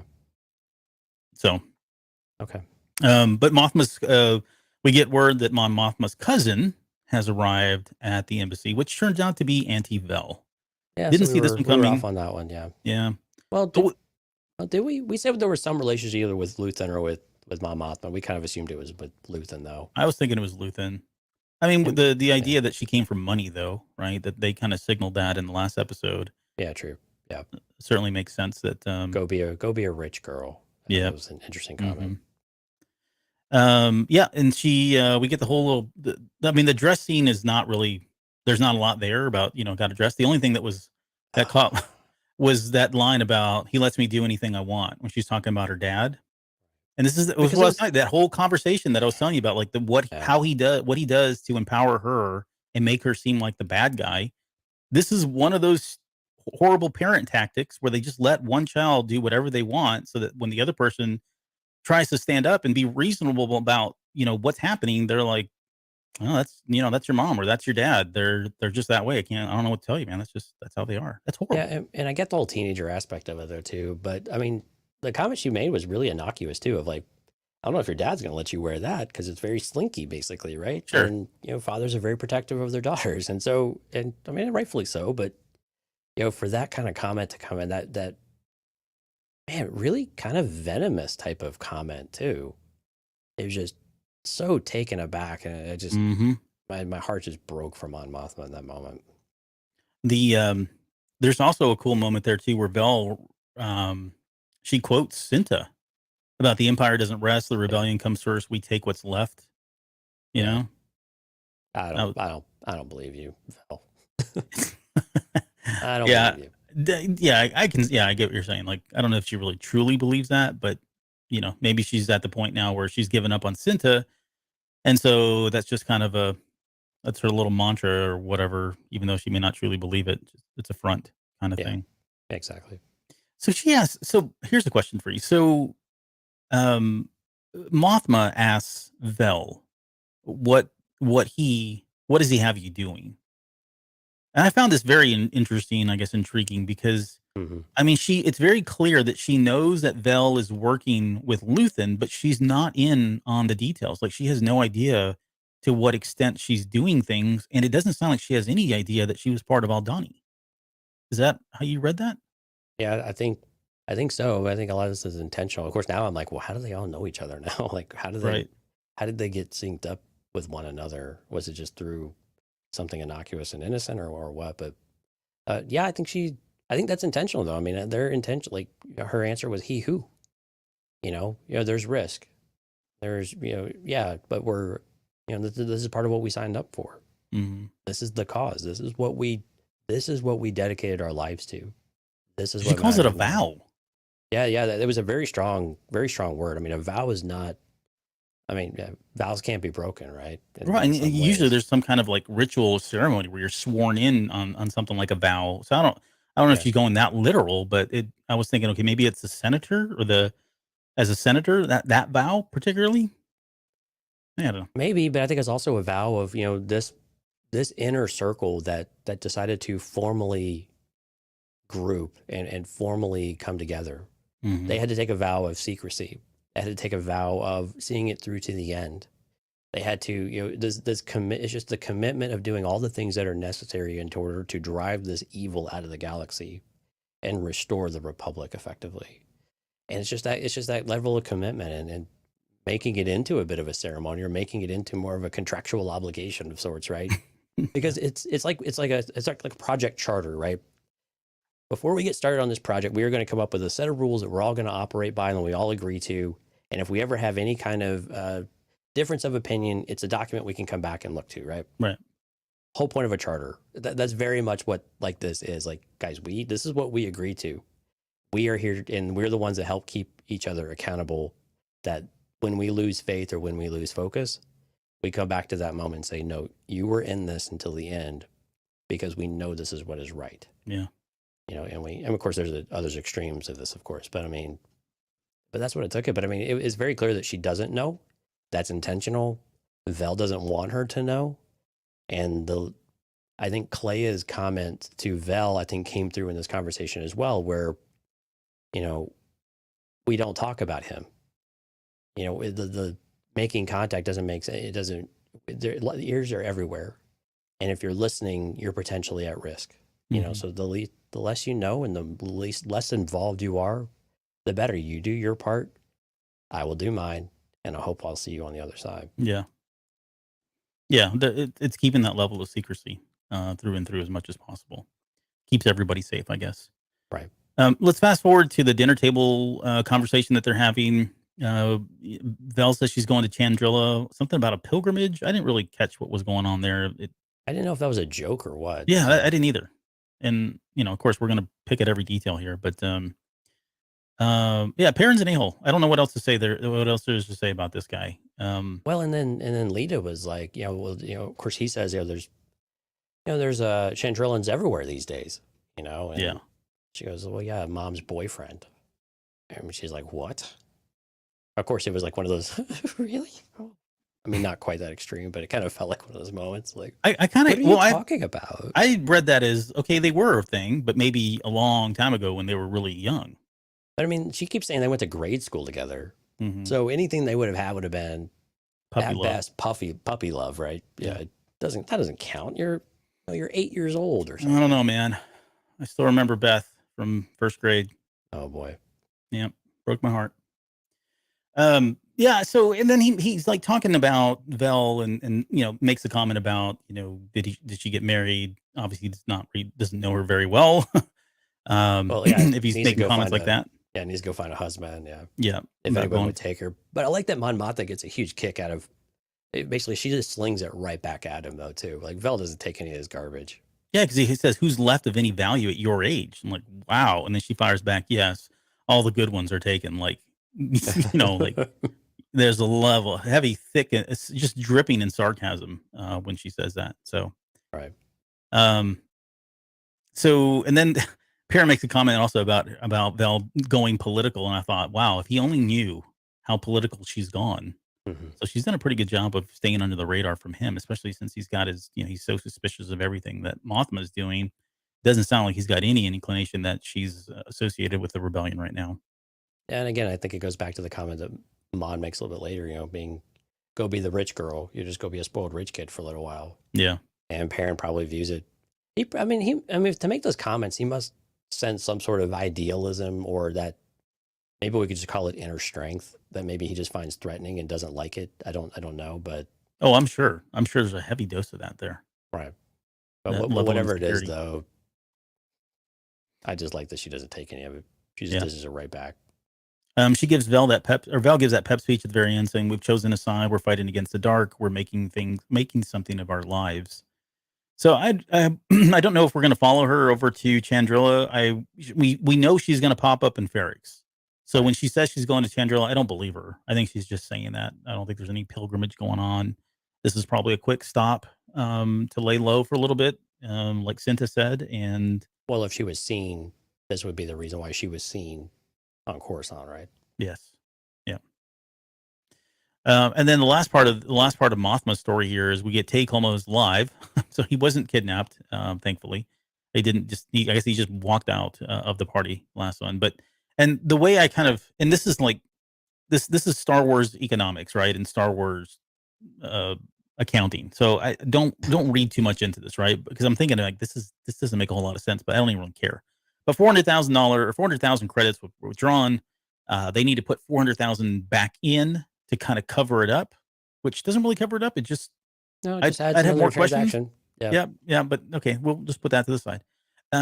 But the way Tay says explains this is they're going to need somebody who's got a lot of credits, who's got banking connections in some way, that's willing to do it. And they bring up this name of Davo Skulden, who's like the worst of the worst, right? Mothma calls him a thug. Right. He says he's a wealthy thug, and he's already talking to He's already talking to this person about Mothma getting a loan from him. And I think the big question here is what Mothma asks is like, at what cost?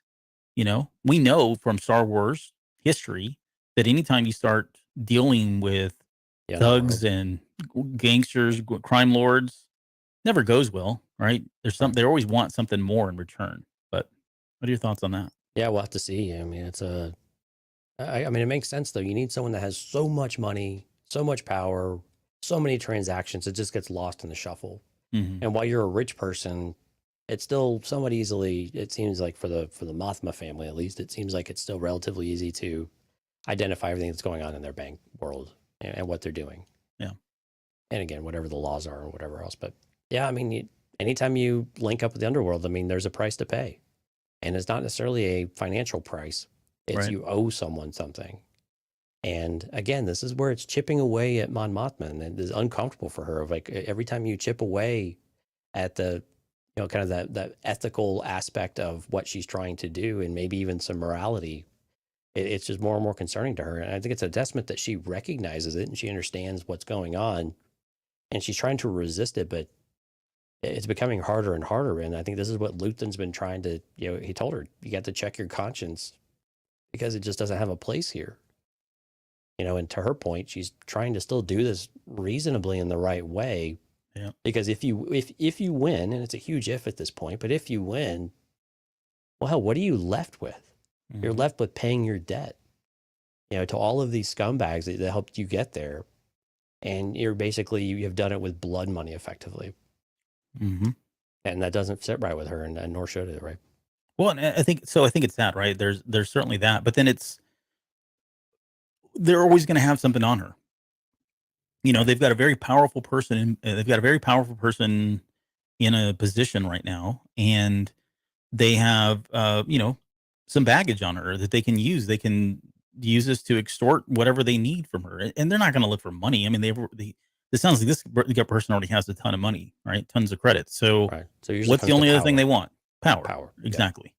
And this is where I feel like Tay, I don't know. I feel like Tay did something wrong. Like he should have never even, he should have brought it up and said, here, there's this option, but it sounds like he's already spoken to this person. He's like, he wants to meet you. So even now, like he's kind of put her at risk. He's already exposed her on some level, because if I'm this crime lord, why does Mon Mothma suddenly want 400,000 credits? Like, this Right. seems interesting. I'd love to find out more about this, because I can extort this. I can use this later Right. as leverage whenever I want something in return, whatever that may be, Right. Because a character like Mon Mothma, they're built on credibility.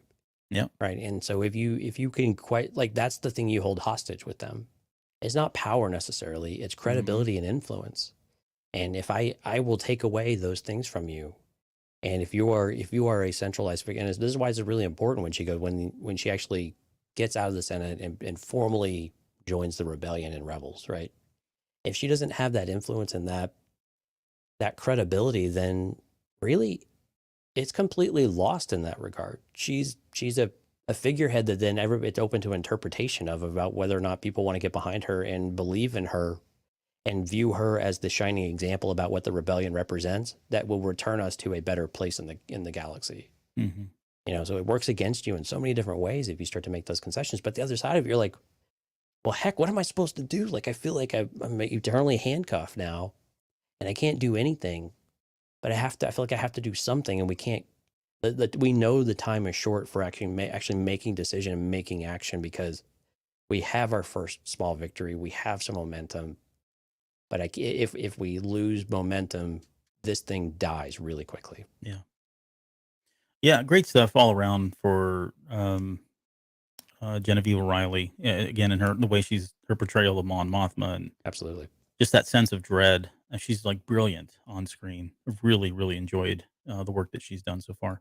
Yeah, Eugene, though, in the chat, go to the chat real quick, bring in some truth. What would Hondo do? I mean, that's a legit question. Yeah. It's probably better not to follow what Hondo would do in this moment, though.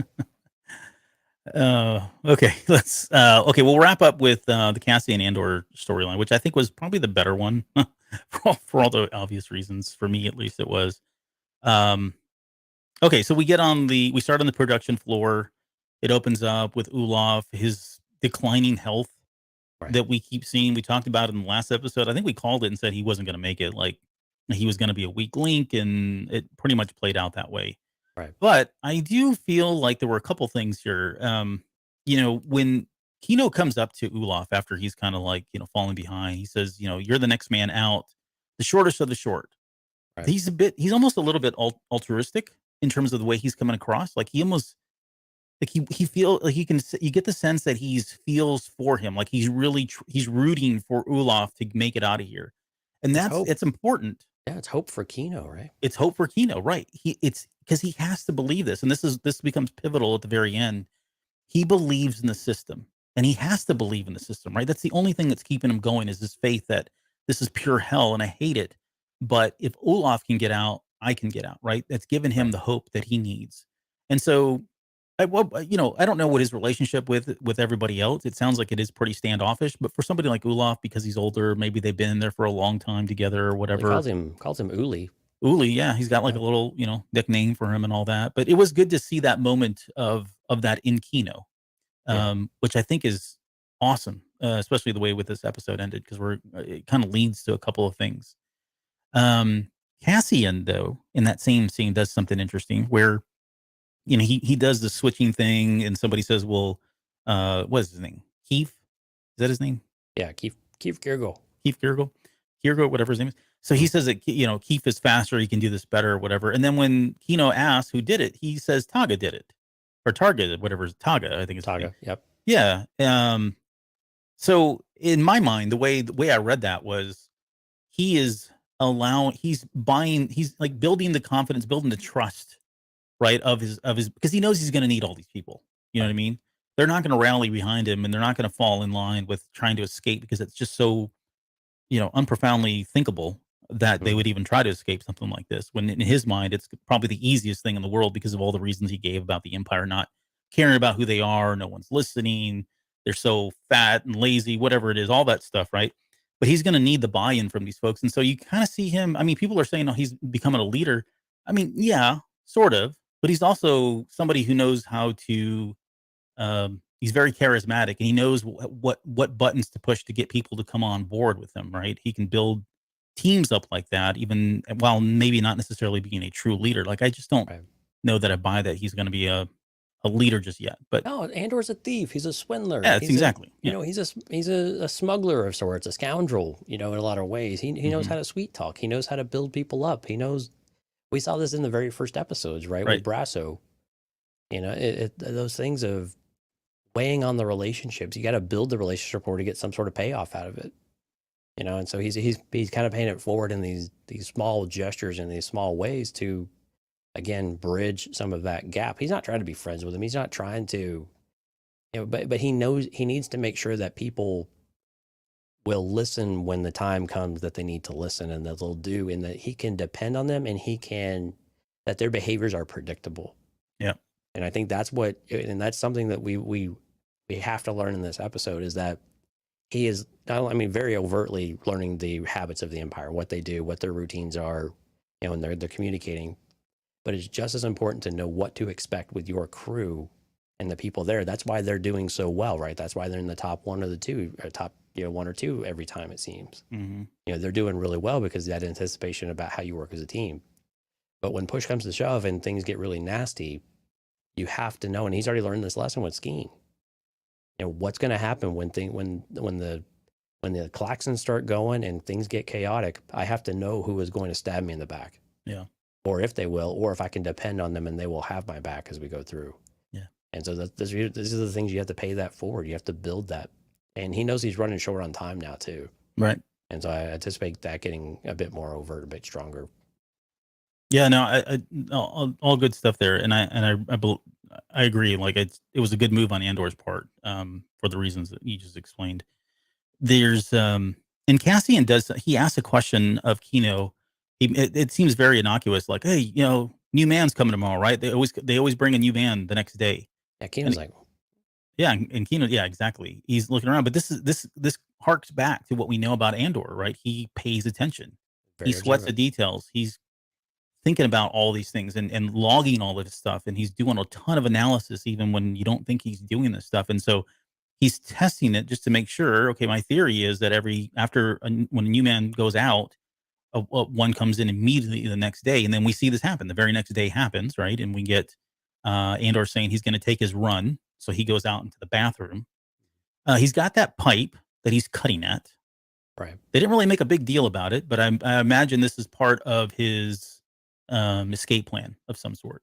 Right. That's the disruptive nature of what would get them out of the routine so they could take action. Okay, and that's kind of how I read it. Like I thought he's setting this up either to, to the point where it's about to bust and it sends off, some kind of a smoke alarm or whatever else, right? It breaks up the routine.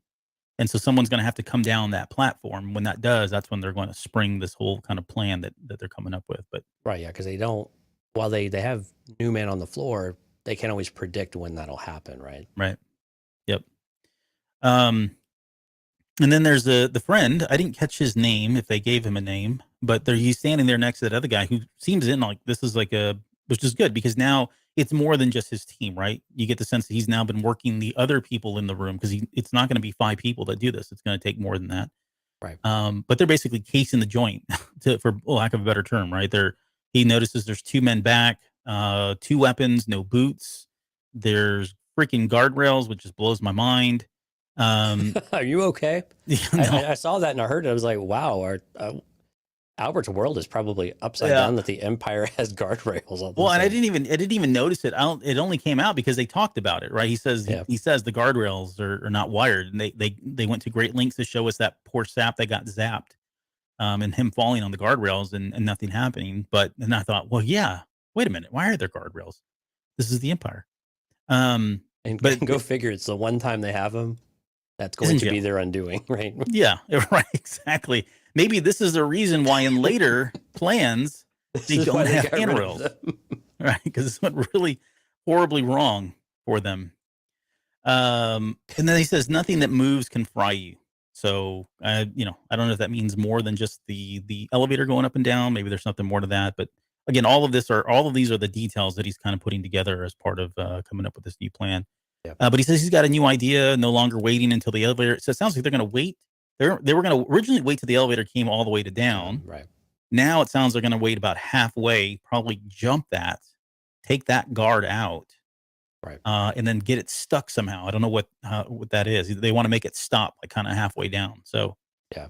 I'm not this is sure all about good that. stuff, intriguing stuff. Okay. There's a couple other things that happen here. Again, we're just kind of keeping all these scenes together, but we get a very quick. This is where that tension builds, where Olaf is just losing his mind. Right, he's asking questions over and over again. There's almost kind of like a level of dementia that's setting in. Yeah. This is all leading up to the massive stroke that he's going to have. But yeah, he's not fit. We get into the tunnel, and this is where it really got like dystopian, like THX 1138 kind of stuff, right? Right. Where we learned something happened on 2. Was it the power went out? I think at this point too. Well, Yeah. something happened on 2. They were like, something's going on. And then all of a sudden there was a power outage Yes. for a few seconds. Yeah. And of course we now know that power outage was a result of them frying the entire team. So all 49 people on level 2. Well, level 100. 2. They said about 100. I was going to say, yeah. So that would be more than just, I mean, it depends on how many rooms they have on that level. Yeah. I think Right. they said about, well, it was whoever was in that hall, basically, I think, or whatever it was. But yeah, I think it was, I don't know, they said 100 people though. So maybe it was that everybody in the hall, was it like, so it wasn't on the maybe floor? not in the hall. I don't know where it happened, but Okay, it was a doesn't lot of matter. people and it took a lot of power and it took the power down. Yep. Yes. And then Kino's outraged, right? He's yelling and screaming because of the rumors that are flying around, and he's trying to he's trying to undermine the accuracy of the reports, right? Saying there's no, how long it would take for that information to get down here, and he's trying to poke holes in all this. And in some ways, again, this goes back to what we said earlier. This is him trying to salvage his faith, right? Restore faith. He physically can't allow himself to believe that this is really what happened, because he has nothing at that point, right? He has no reason to even to live, and no longer believes in the system because it's not how they've been selling it. And he's getting it gloves. was the comment too that set him off. And I think it was Melshi. Was it Melchi's? Yeah. I think it was Melshi. Yeah. He said that, they basically, they're better off than the people who were killed are better off than they are now. And that's what just, he snaps, and he's like, I can't accept that. I can't tolerate that type of talk, because like you said, it completely undermines his hope that there's a way to get out, because he knows what it means. I mean, he's seeing all the writing on the wall, and it was this before. Yeah, I guess this is after Zinska gave the report that someone from 4 that was let out resurfaced on 2 the next day. No, okay, no, I got it here. No, so what you're talking about happens a little bit later. Melchi gives them. Melchi says they could keep us in here forever if they wanted. That's what he says. This isn't where he punches them. That's in the next scene. Oh, okay. When they're in the hallway. But you're right. It is Melchi who is still coming at him, saying, Dale's doing the math down there. But yeah, Melchi is the one is making. He's been making these comments throughout, right? Melchi knows he's not buying into this fake, faith that. This faux faith that somebody like Kino has, or Olaf has, about what's going on. So yeah, so then from there we get over to the chow time, where they're all sitting down and eating, and this is where Andor, I think, starts spreading those seeds of doubt. Right, he starts working Kino again, knowing that he's got to get. He doesn't necessarily need Kino on board, but he needs what it's in Kino's head, because Kino's been around. He's privy to certain things. Yeah, and he sees what he's like. There's no way that you haven't thought about this before. Yeah. There's no way. You are too good. I mean, he's basically giving him a compliment, saying, hey, you are too good at doing what you're doing to be the foreman, basically. You have to know everything about this place. Mm-hmm. I need to know. And clearly he's had all these thoughts, but he's also like, I'm not joining your rebellion kind of thing. I'm not in it for you, princess, and he's just, I just want to serve my time and get out. Like, I'm so close, and even though the bottom falls out with Uli. Well, and I've heard it said before that there isn't a prisoner that's never thought about escaping. Like it naturally, instinctively crosses your mind at some point, and that's what Well, yeah, I Andor mean, can't get out. we're not really meant to be caged, right? Yeah. Yeah, right, and that's what Andor's getting at. He's like, come on, I mean, let's be realistic here. You've had to have thought about it, and Right. and probably know some things that would work. Like the very end of this, of course, is him saying, no more than 12, right? No more than 12 guards on any floor. Mhm. But that's just the tip of the iceberg. Like I have a feeling he knows a lot more that's very, very valuable to Andor's plan. Right, because that's just one aspect of it. I mean, there are so many things, and man, it's like when you get off the floor, what then? I mean, you Mhm. just run chaotic. I mean, we see the environment from the inside a lot, but what we haven't seen in a while is what's on the surface. You're in the middle of this giant body of water, and these things are all just these tiny little islands when you get to the surface. Yep. What are you going to do when you do that? Mhm. I mean, are there the transports come and go, so they're not necessarily, all readily available either, Yep. All right. So let's give Dale his credit. So he said, so if there's 7 men, 7 tables, 7 rooms, 7 floors, it's 7 by 7, 7. If they fried all level 2 prisoners, which would equal 343 prisoners, or if they fried both shifts, it would be 686 prisoners. Right. So I think it was just one shift, but I thought in the hallways there were only 100 men at a time. The one, like, it's usually those coming in. I don't know. It was a lot. But nice job, Dale. We Yeah. appreciate the effort, man. And then here's Gene coming in with science. It takes 20 milliamps through the heart to stop it, but the current would not leave one's feet in reality if there were positive and negative or AC voltage strips. Generally, wouldn't work. So, Whatever. You with your does that guy know how to party or what? That's right. Yeah, it's the Empire. You don't know. They figured it out. It's Star Wars science, like we Star said. Wars science. When it comes to killing people, the Empire knows what they're doing, my friend. Don't you worry. Okay, so this is where we get the first, and he does this a few times. I think it's 3 times to be exact. He says, "How many guards are on each level?" And he says, "I'm sure you've thought about it, right? Thinking, okay, you've thought through if I were to escape, what are my obstacles? And it's certainly got to be the number of guards." And then he says, tell me what you know before you go." So again, this is him pleading to the positive side of like, hey, you've only got 217 more days. What's the harm? Like, Right. why wouldn't you just give me the knowledge? Just tell me what you know. You can still leave. Nothing happens, right? You're almost there. So, why do you care if I know what you know, kind of thing? And he's just chipping away at him is really what he's doing. He's working him here. Right. And then we get the whole scene about, the Empire doesn't care what they say. And then we get the speech again from Andor about what the Empire thinks of them. They're nothing, right? It's that arrogance. It's the lack of planning, the thought of somebody like him could be, in their room or at their table or whatever that line was. But they're nothing to them, right? They're cheaper than droids and easier to replace, is what Melshi was saying. I think it was Melshi. Yeah. Um, and then we get the question again, how many guards are on each level? And then nobody's listening. So do you believe him? This is why I posed the question. Is Andor wrong? Is the Empire not listening into their conversations at all? Or is this, I mean, it seems like maybe he's correct. They're probably not. But given what happens in this scenario, do we think that maybe they're going to start? I think they will after maybe this. Maybe. I don't know. I mean, Rogue One is another example of them just kind of walking in. They have a stolen ship. They have costumes, right? They just fake IDs. They got in, no big deal. So, I think at that point it's a little different because I think the Empire takes rebellion pretty seriously by then. Right. So it is a little different, but I think right now, yeah, I think he's absolutely right. They don't care. And they have to not care because if they do, I think it undermines the whole point of what it undermines Andor's original opening speech about the Empire and just how easily it is to kind of get underneath them. But it's, and it's so that's the current state. But you're seeing where hopefully they're going to tighten things up with what's happening with Patagraz and Deidre and Gorst and all these guys, right? The Moff Tarkins, and I think all that competence is still out there, and it's going to start surfacing on a little bit here. But yeah, I do believe him. Yeah, I think I agree with you. I think he's probably right at this point. it would make things way more complicated if they did start listening, and Yeah. it would make rebellion within the prison system. And again, it kind of goes back to the situation, the scenario. The Empire probably thinks they eradicated the problem. Now we don't really understand what the problem was. Was it that they had an insurrection? Is that what happened on 4 or on 2 when the person from 4 went there? Is that they went there and they learned that they were a recycled, I got released, but now I'm right back here. And then they just rioted.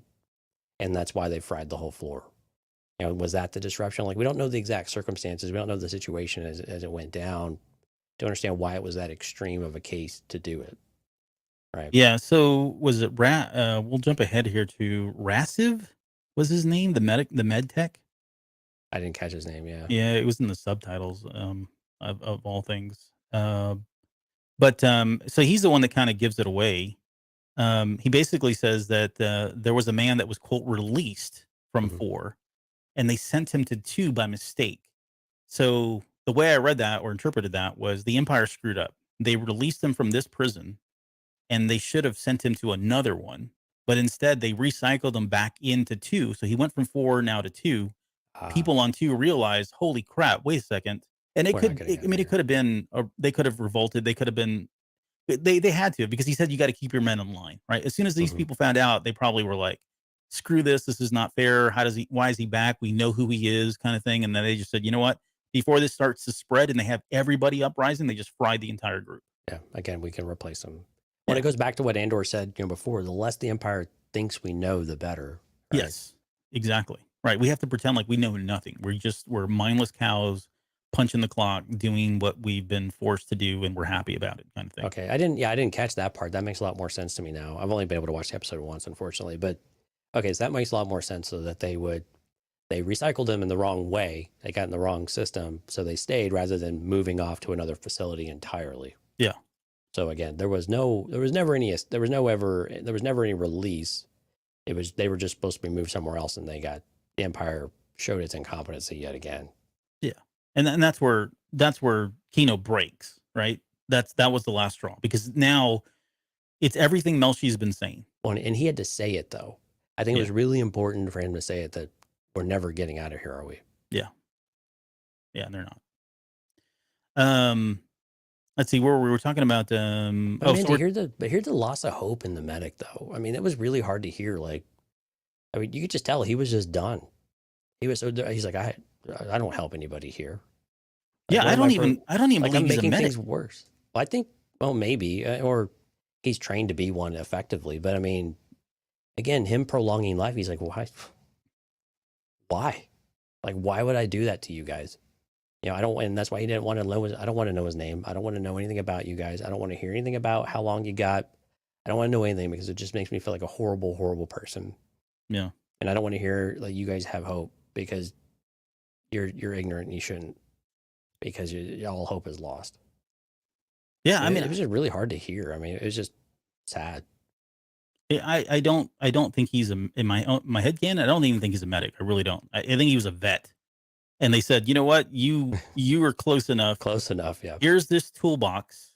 You have these 5 things, and these are the only 5 things you have. If you can get them back on their feet, fine, so be it with these 3 things. And if not, then you give them that injection and kill them. Oh, I think so. That's why you're getting more credit. I think they have 2. They're like, well, here's a stem to get them back up and running, and here's the cyanide pill.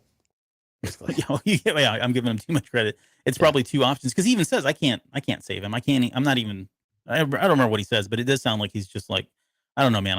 I'm doing what I'm supposed to do, and there's no hope for this guy. Right. So prior to that, though, we get this is where they're kind of going back and forth. We learned that they fried out the entire group. That's when this was that time when Zinska says, they asked Zinska what happened. And then Melchi says they set them all free. And that's when Kino turns around and punches them. Mm-hmm. And then, and of course, Olaf is looking more lost and just, he's fading pretty fast here. But I guess the big takeaway from that scene before we get into that final one is Kino looks frazzled. Like, this was the first big chink in the armor for him, in his faith and his hope, in the faith in the process of him getting out, that, Zinska was now confirming what exactly happened. Even though he didn't know the details, he was confirming that, yeah, they fried everybody. From a trusted source, yeah. Yeah, from a trusted source, right? So all of his worst nightmares and all of that crap that's been fed into his ear from Melshi is all coming true. And you can see it all over his face. Yeah. Right. And when he's sitting there and he puts his hands up and he starts yelling at everybody to, let's just go back to work. Like it's another day. Let's do our job. To me, that's more for him than it was for his own people. Well, and he says under his breath, until we know more. Yeah. Right. Until we have more until we really understand what's going on. Yep. Yeah. Okay. Let's get into Olaf's scene. The poor dude. So he has this stroke, like right in the middle where everything that's going on. They tell him he's only got 40 shifts. I meant to go do the math because I want to know, like, I think they asked Olaf how many he had at the beginning in one of the episodes, like the last episode, and now he's only got 40. I wonder how much time has passed because we can correlate how many days have transpired. Well, I think you could do it with Kino as well. I think when Kino comes on, he tells them how many shifts he's got before he's out too. Yeah. But this is where he has the stroke, the massive stroke, falls down. This is where the medic comes in. And yeah, I mean, Kino is really upset when I said earlier, the final kind of nail in the coffin, no pun intended here, was him saying that everybody was fried and that they had made a mistake and, all that. But really it was about, I think it was Olaf, right? They didn't value his life at all because he's pleading with him. He's like, he's only got 40 shifts, right? He has to get through the 40 shifts because that means I can get through, right? Again, that hope is lost at that point. And all that happens is they tell him, oh, don't worry about it. He says another week like this and you're going to be begging for what he's getting, meaning things are only going to get worse here. They're never getting out of here. All this is kind of, that realization is starting to set in. And then he says he's not going to feel anything. And I'm no medic, but it looked like whatever he gave him. I mean, Olaf gasped, then he choked. Looks like asphyxiated him basically. Yeah, and then he dies. And he didn't go in sleep. So I mean, it was like they didn't even. I mean, even that like he was writhing on the ground, or at least they're not in pain and screaming. Sure. Yeah. It was probably. If you look at Kino's face when he dies, it was probably the most humane thing that he had at his disposal to be able to do. Oh, you're giving him. Stop giving him a pass. Well, I mean, from the medic himself, in his way, he's like, this is the best thing I can do for him. Like, this is me being compassionate is by putting him down. Yeah. It's like, I mean, literally, it's like a vet of sorts, right? I know. I'm sorry. I hope Lauren's not listening still. But yeah, if you look at Kino's face when Olaf falls down and like when he's dead and he says he's passed, he looks angry. Like he's pissed off that this has happened. Mm-hmm. And then he asked why he wants to know why he told him to keep his men in line earlier. And then, of course, he asked him what happened on 2. We get the whole story about how there was an accident and they killed all those people. And I mean, you can just see, it's just Andy Serkis's face in all of this as it's kind of happened. You can just see it all over his face. It's just that realization that this is not at all what was supposed to happen, Yeah, I mean, and while it's very surreal for Andor too, he's watching Kino because he knows he's seeing the shift, he's seeing that change, and of what. And again, I think for him too, this is all coming real for him too. But for him, it's a very different way. It just cements to him, this is what we have to do. We don't have a choice because we're going to die one way or the other. Mm-hmm. And again, this is Luthen's comments in his head. Would you rather give it all? You're going to give it all regardless at this point in your life because of where you're at. You're going to give it all. Would you like to go down swinging in the best possible way? Yep. And so we had talked about before, like when we talked about Nemec's manifesto and what was going to motivate Andor. I mean, we're seeing a lot of that now, of the reality of prison, the reality of what the Empire is really doing with giving people hope and then completely ripping it away from them. Mm-hmm. And just the way that they treat them, and then the way that they treat them inside. That when he gets out, he's going to have to really think about this really, really closely about whether or not. Do I want to live in a world of that and just kind of survive, or do I want to try to do something about it? And it's going to be curious where he gets to that, and again, we don't know quite what's going on yet with Marva and some of the other, with Bix and other things that could set him off in some different directions too. But these are the things that are all going to have to come together for him, and he's going to have to make that call, make that decision about what matters most. Yeah, And what's he willing to do about it? exactly. That moment has got to be. It's got to be tied. It has to be personal, in my opinion. Right. So all of this helps. Like you're right. Like all of this is just adding, fuel to the fire or whatever, building the case for him in his own head there. But there's got to be something that hits home. And right now, the only thing that's available is somebody like Marva or Bix, right? I think one of those two people, if something horrible happens to either one of them, I think that's enough to at least push him in the right direction of becoming a rebel and joining aside and fighting for the cause more than just his own skin. So hopefully we'll see that by the end of the season, which I think is probably when it's going to happen. But to kind of wrap this particular episode up, we get Cassie and Andor taking advantage of the situation in the best possible way. And now he's got Kino emotional, he's got Kino upset, he sees it, and then he pounces with that question again: how many guards on each level? And then when he said no more than 12, I mean, I was like, so excited that he had said that, because I'm like, we got Kino on board.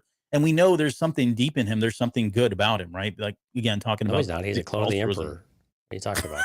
He's Snoke. Nothing good about him. He's a clone of the Emperor. Yep. But no, seriously, I think this is going to go well, because I visualized when that happened. I was like, I bet you Albert's like, yes, like just victory. Oh, I was so happy, so freaking happy, because now we've got... I mean, he's got a team, right? He's got Kino on board, and Kino has a lot of information. So I think that's going to either they're going to use it in real time, or he's going to be part of the plan. However that pans out now. Yeah, well, I've got some bad news for you, my friend. Oh no, what happened? So while you were disconnected, we talked a little bit about this scenario, and basically, I believe we found agreement with the listeners in the chat that Kino's doomed, man. He's basically he has signed his death warrant. He's not making it out of the prison. Huh. Yeah, you didn't think about that part, did you? Well, I have. Okay. I didn't put a lot of thought into it, but now that you guys if you guys are teaming up on me, then maybe I should. We're not teaming up. We've just agreed that unfortunately his days are now, he's on a timer. Now, to be fair, okay, most of these guys are probably on a timer anyway, right? I mean, we know they're not everybody can make not it Melfi. out. I'm going to say he gets out. Oh, Melshi, and I bet you Andor does too. So we're going to go on a limb and say two of these guys are at least going to survive. And I don't think Olaf will.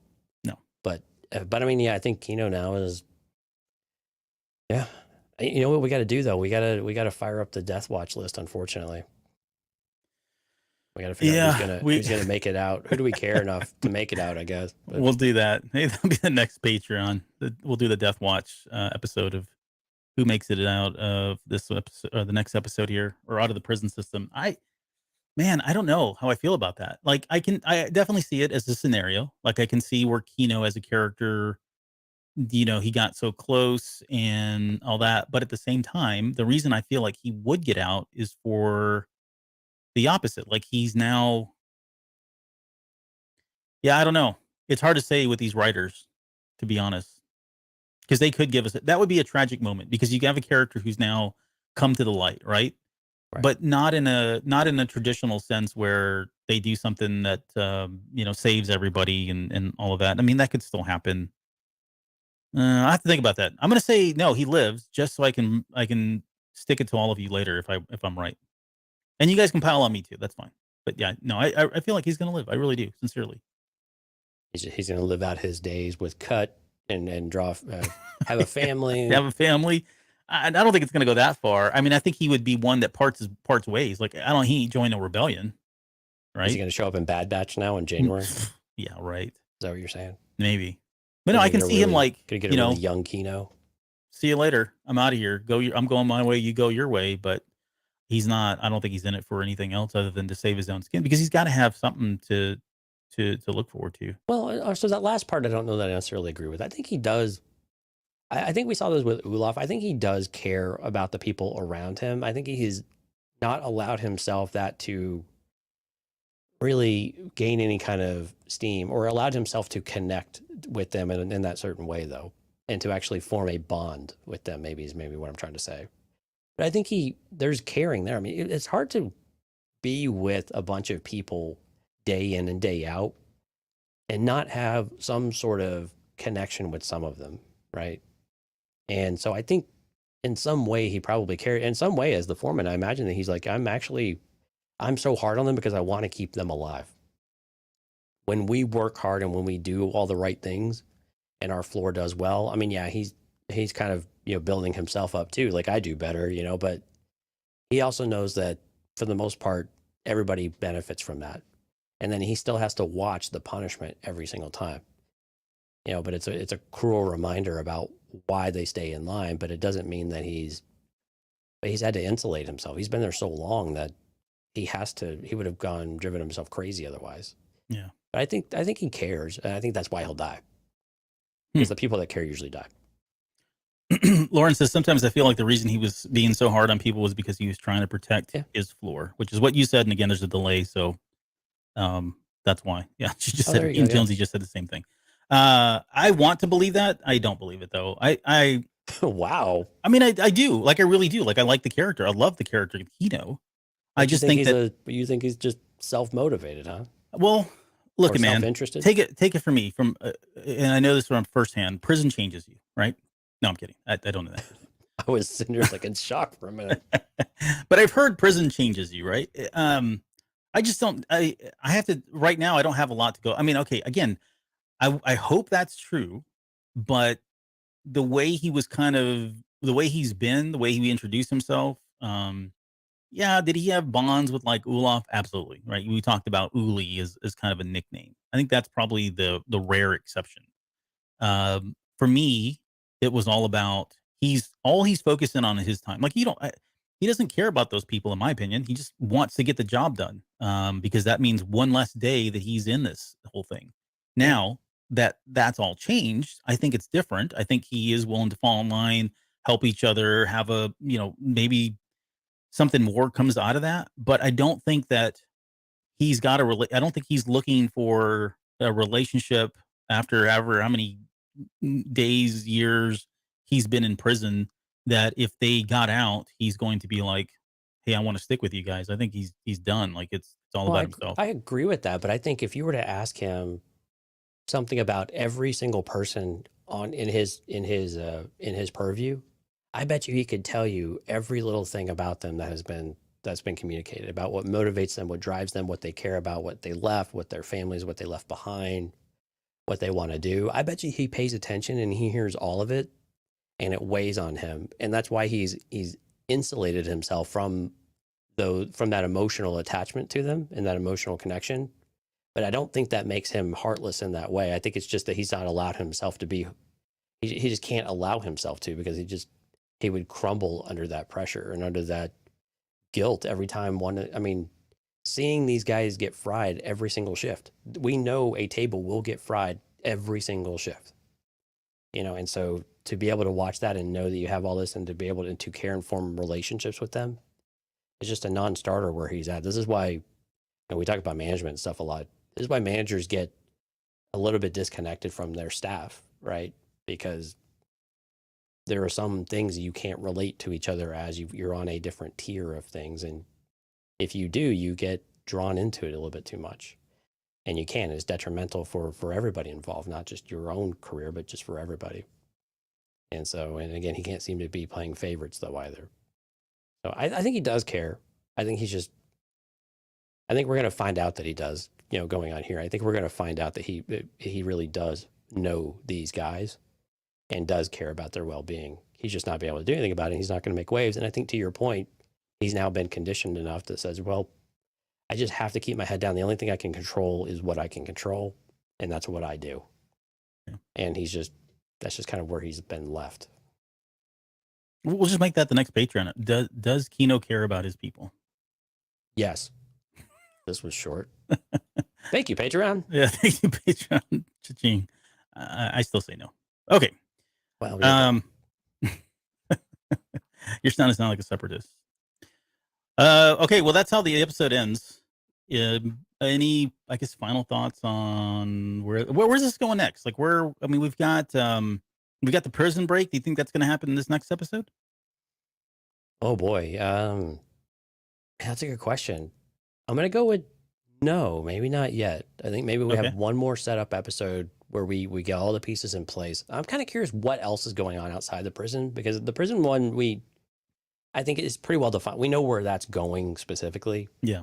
But it's where are some of the other things going? I think we get Luthen again next episode. I think we start to spend more time and see what are we setting up the very end of the season for? What's that big event going to be? Is it going to be this event at Spellhouse, right? And basically what's probably going to be a route, in Krieger, and they don't want to spook Krieger and all of these other things. And what is that going to do on that side of that relationship? But I think we're going to keep pinging back with Mon Mothma. So I think now we're really viewing everybody. We'll see if everybody shows up next episode or not, but we don't need that to happen. But I think the prison aspect of it, I think we might be one more episode away, and then we will wrap up the season with whatever's going on in Spells. Of course, I'm probably very wrong, and next week we'll probably get everything all at once.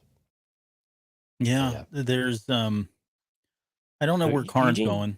Yeah, well, Eugene has an interesting comment here. I don't know if you've heard this. So he says Gilroy says 8, 9, and 10 are one arc, and then 11 and 12 are a 2-part finale. Okay. So yeah, so maybe we do get the final we get the prison break on the next episode then. True. Yeah, and then 11 sets up where we're gonna. Yeah, that's a good point. Finale. There you go. Eugene's gonna win the internet if he wins. So yeah, I would think so. That means we would probably get the prison break in the next one. That would give at least 2 episodes to kind of set up what Andor does after that. Maybe we do go back to Ferrix. There's some things there that need to get resolved. And then we've got with Cyril. That's the most interesting one to me. Like, I just don't know what he's going to do. I think it pivots on this position of power that he has and what he does with that position. I just want to see him do something for a change, please. Like, I just get tired of him showing up on screen doing nothing. Yeah. Basically sulking. But he's really good at it. He is really good at it. He's really good at it. I wonder. I have a feeling he's not done being a stalker. Like, I think it's still going to happen. Not. Yeah. Right. He's not learned. Either he's been galvanized by it, or he's going to feel like she's not given into. They're not on the same page, and that's her fault, and he sees that now as something horrible and goes after her now too, or something, right? Like we talked about.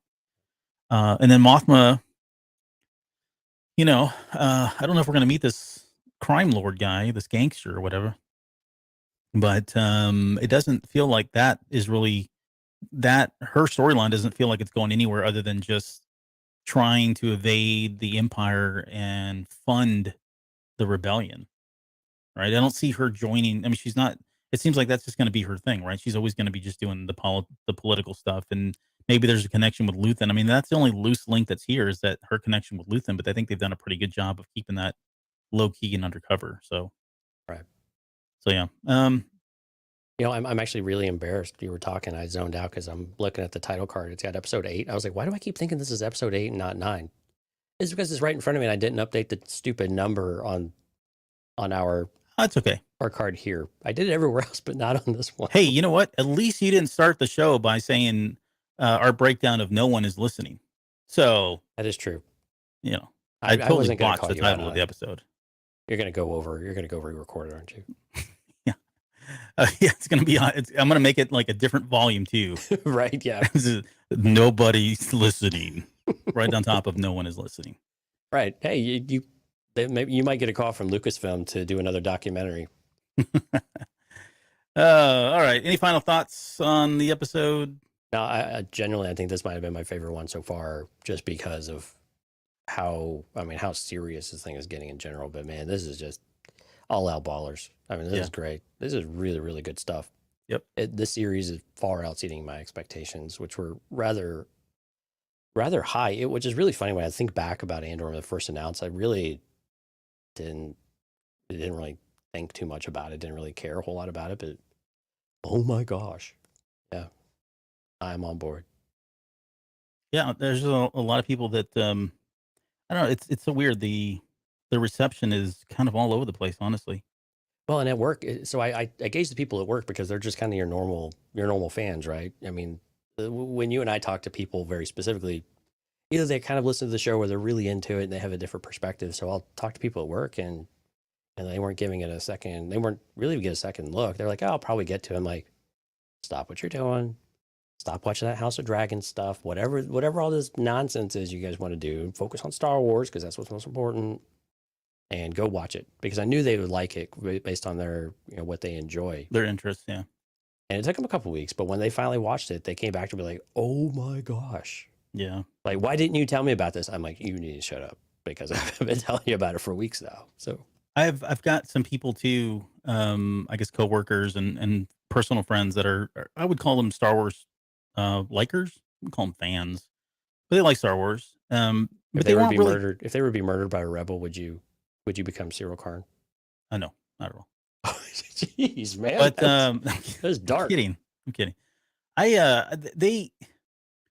They were not interested in Andor because they were not interested in Book of Boba Fett or Mando. Like, Yeah, they're not the same thing. Yeah. and they're not the same thing. And But and they probably came back and said, "Well, I really liked Rogue One, though." yeah, But why wouldn't you watch? yeah, I think it's a kind of a keystone for this particular series. But I guess what for most of them, I would say almost all of them have really enjoyed Andor. It did take a while though, even for them. They were like, "Where's this going?" Like after like the second episode, it wasn't Oh, until that it's third episode, and then even then there was a lull until Aldani. But the last couple of episodes, they've been just ranting and raving about it. But again, it's part of that buildup, right? I mean, this is all building on each other, and so the to reason go why in these. and Yeah, the reason why you have these payoffs or these moments where it feels like so much more is because of the moments you spent the exactly, time doing yeah, it. Yeah. yeah, and that's true of a lot of television series. I just again, we not to get on a soapbox, but we just don't give TV series enough time these days. We're 1, 2 episodes in, and then we're writing it off or calling it a Or you, show, and or you give them 22 or 24 episodes and you got to do a bunch of filler. It's garbage. I'll yeah. say it what it is. I'll be mean. It's fine. No, that's true. Yeah, they're extending it because they know that's 12 more episodes of, advertising or whatever they're getting Yeah. From those. Well, it really is. It's money, advertising. So they extend them when they don't need to be. So this is again a benefit of something like Disney Plus. But yeah, I Yeah. would say it's a very specific audience. Maybe not. That's probably too much. It is a different type of audience. Right. And Yeah. there are a lot of people out there, and there are a lot of people that don't particularly like this type of storytelling. And I keep seeing the comments about this is not Star Wars, right? And I just for the love of me, I can't fathom what it is like. And this all goes back to the whole we've all got definitions of what Star Wars is to us, and it's a very personal thing. I don't think there's any at this point in time in Star Wars. I don't think there's any 1, 2, 3, 10 different things that you say are you know quintessential staples of Star Wars, and they have to be in there. And if they're not, it's black and white is or isn't Star Wars. I just don't think that's the case anymore. And I think Star Wars is going to be better for that in the long run. Yeah. And I know we need to go, but I think one last thing is this has given me a lot of hope for potential like 10 or 12 episode seasons going forward. Yes, I'd love that. I mean, if More this than the doesn't- 8. Yeah, yeah. If this doesn't tell you like that, you can because I mean, 8 has been solid. I think 8's been solid. We've been able to do a lot, but for what this show is trying to accomplish, you had to have at least 10. And Yeah. I think now we're starting to see, gosh, no, if you would have done 10, it would have been a disservice. Like it needs 12 with the way that we're going, right? And I'm glad we're getting 12 more after that. Yeah. But I hope it gives more, enthusiasm and more encouragement to develop content like this that takes more time to develop. Not jump around, not make it like a sitcom or something. It's not like She-Hulk, right, where it's more episodic and more sitcomish, but really more this just continuous story that just needs to keep building on itself and building on itself, even if there's arcs that are kind of contained within all of that. But hey, let's wrap this thing up. Let's give a shout out to all the folks out in the chat. So for those listening, thank you for listening and downloading the episode. But if you would like to come and join the live chat and see all of our technical problems live, cantinacast.com/YouTube. If Albert has cut that out, just know that we had technical issues in this episode, and Albert is a master magician when it comes to the editing tools. But in the live chat tonight, we had a really great chat, and during that outage, we had a really fantastic chat. So thank you, everyone, for sticking around and for having great conversation. Chef Chris, wonderful to see you again, man. Jonathan, Sky, Justin, Lauren, Eugene, Mike, man. Fisto Fury making an appearance, so it was great to see you. Katya, and then David Lincoln as well. So we had some folks we haven't seen faces in a little while, but glad you guys were able to come out and join us and participate in the show. And we hope you enjoyed it. And we hope to see more of you out soon. cantinacast.com/YouTube. Yeah, thanks everybody for joining. And I guess the only thing I took away from that was when I was not here, the show was at its prime. It peaked when I was not here. That's what I heard. So Well, that's why we did the Patreon without you too. that's true. That's fair. All right. Thanks, guys. Thanks, guys. No, thanks everybody. And sorry Yeah, again thanks, for the everyone. technical issues. I don't know. I'll edit some of it out, but I'm not going to edit everything out because Well, just throw at the end as like if you stuck bonus around. stuff. Yeah. It's just you talking. Oh, and you're still narrating the listening? comments. Wait, there's more. Wait, there's even more. All right. Well, we've got a Patreon episode coming up. I think we're gonna have to do that Sunday, Jonesy. Okay. Sunday night. Good to know. You heard it here live first. Sunday Hey, what night. are we talking about? Is it the Kino breakdown? It'll be the Kino breakdown. Yeah, No, the Kino psychology. no, not yet. I want. We may have to pull back the curtain on Cyril a little bit more. I don't know. We'll see. God. No, Rod's your guy on that one, not me. Okay. All right. I will That's have fair. a breakdown. All right, everybody. Thanks again for joining us. We'll see you guys in a couple of days for Patreon. And man, it seems like it's going to be forever before we get episode 10, but we'll see you there as well.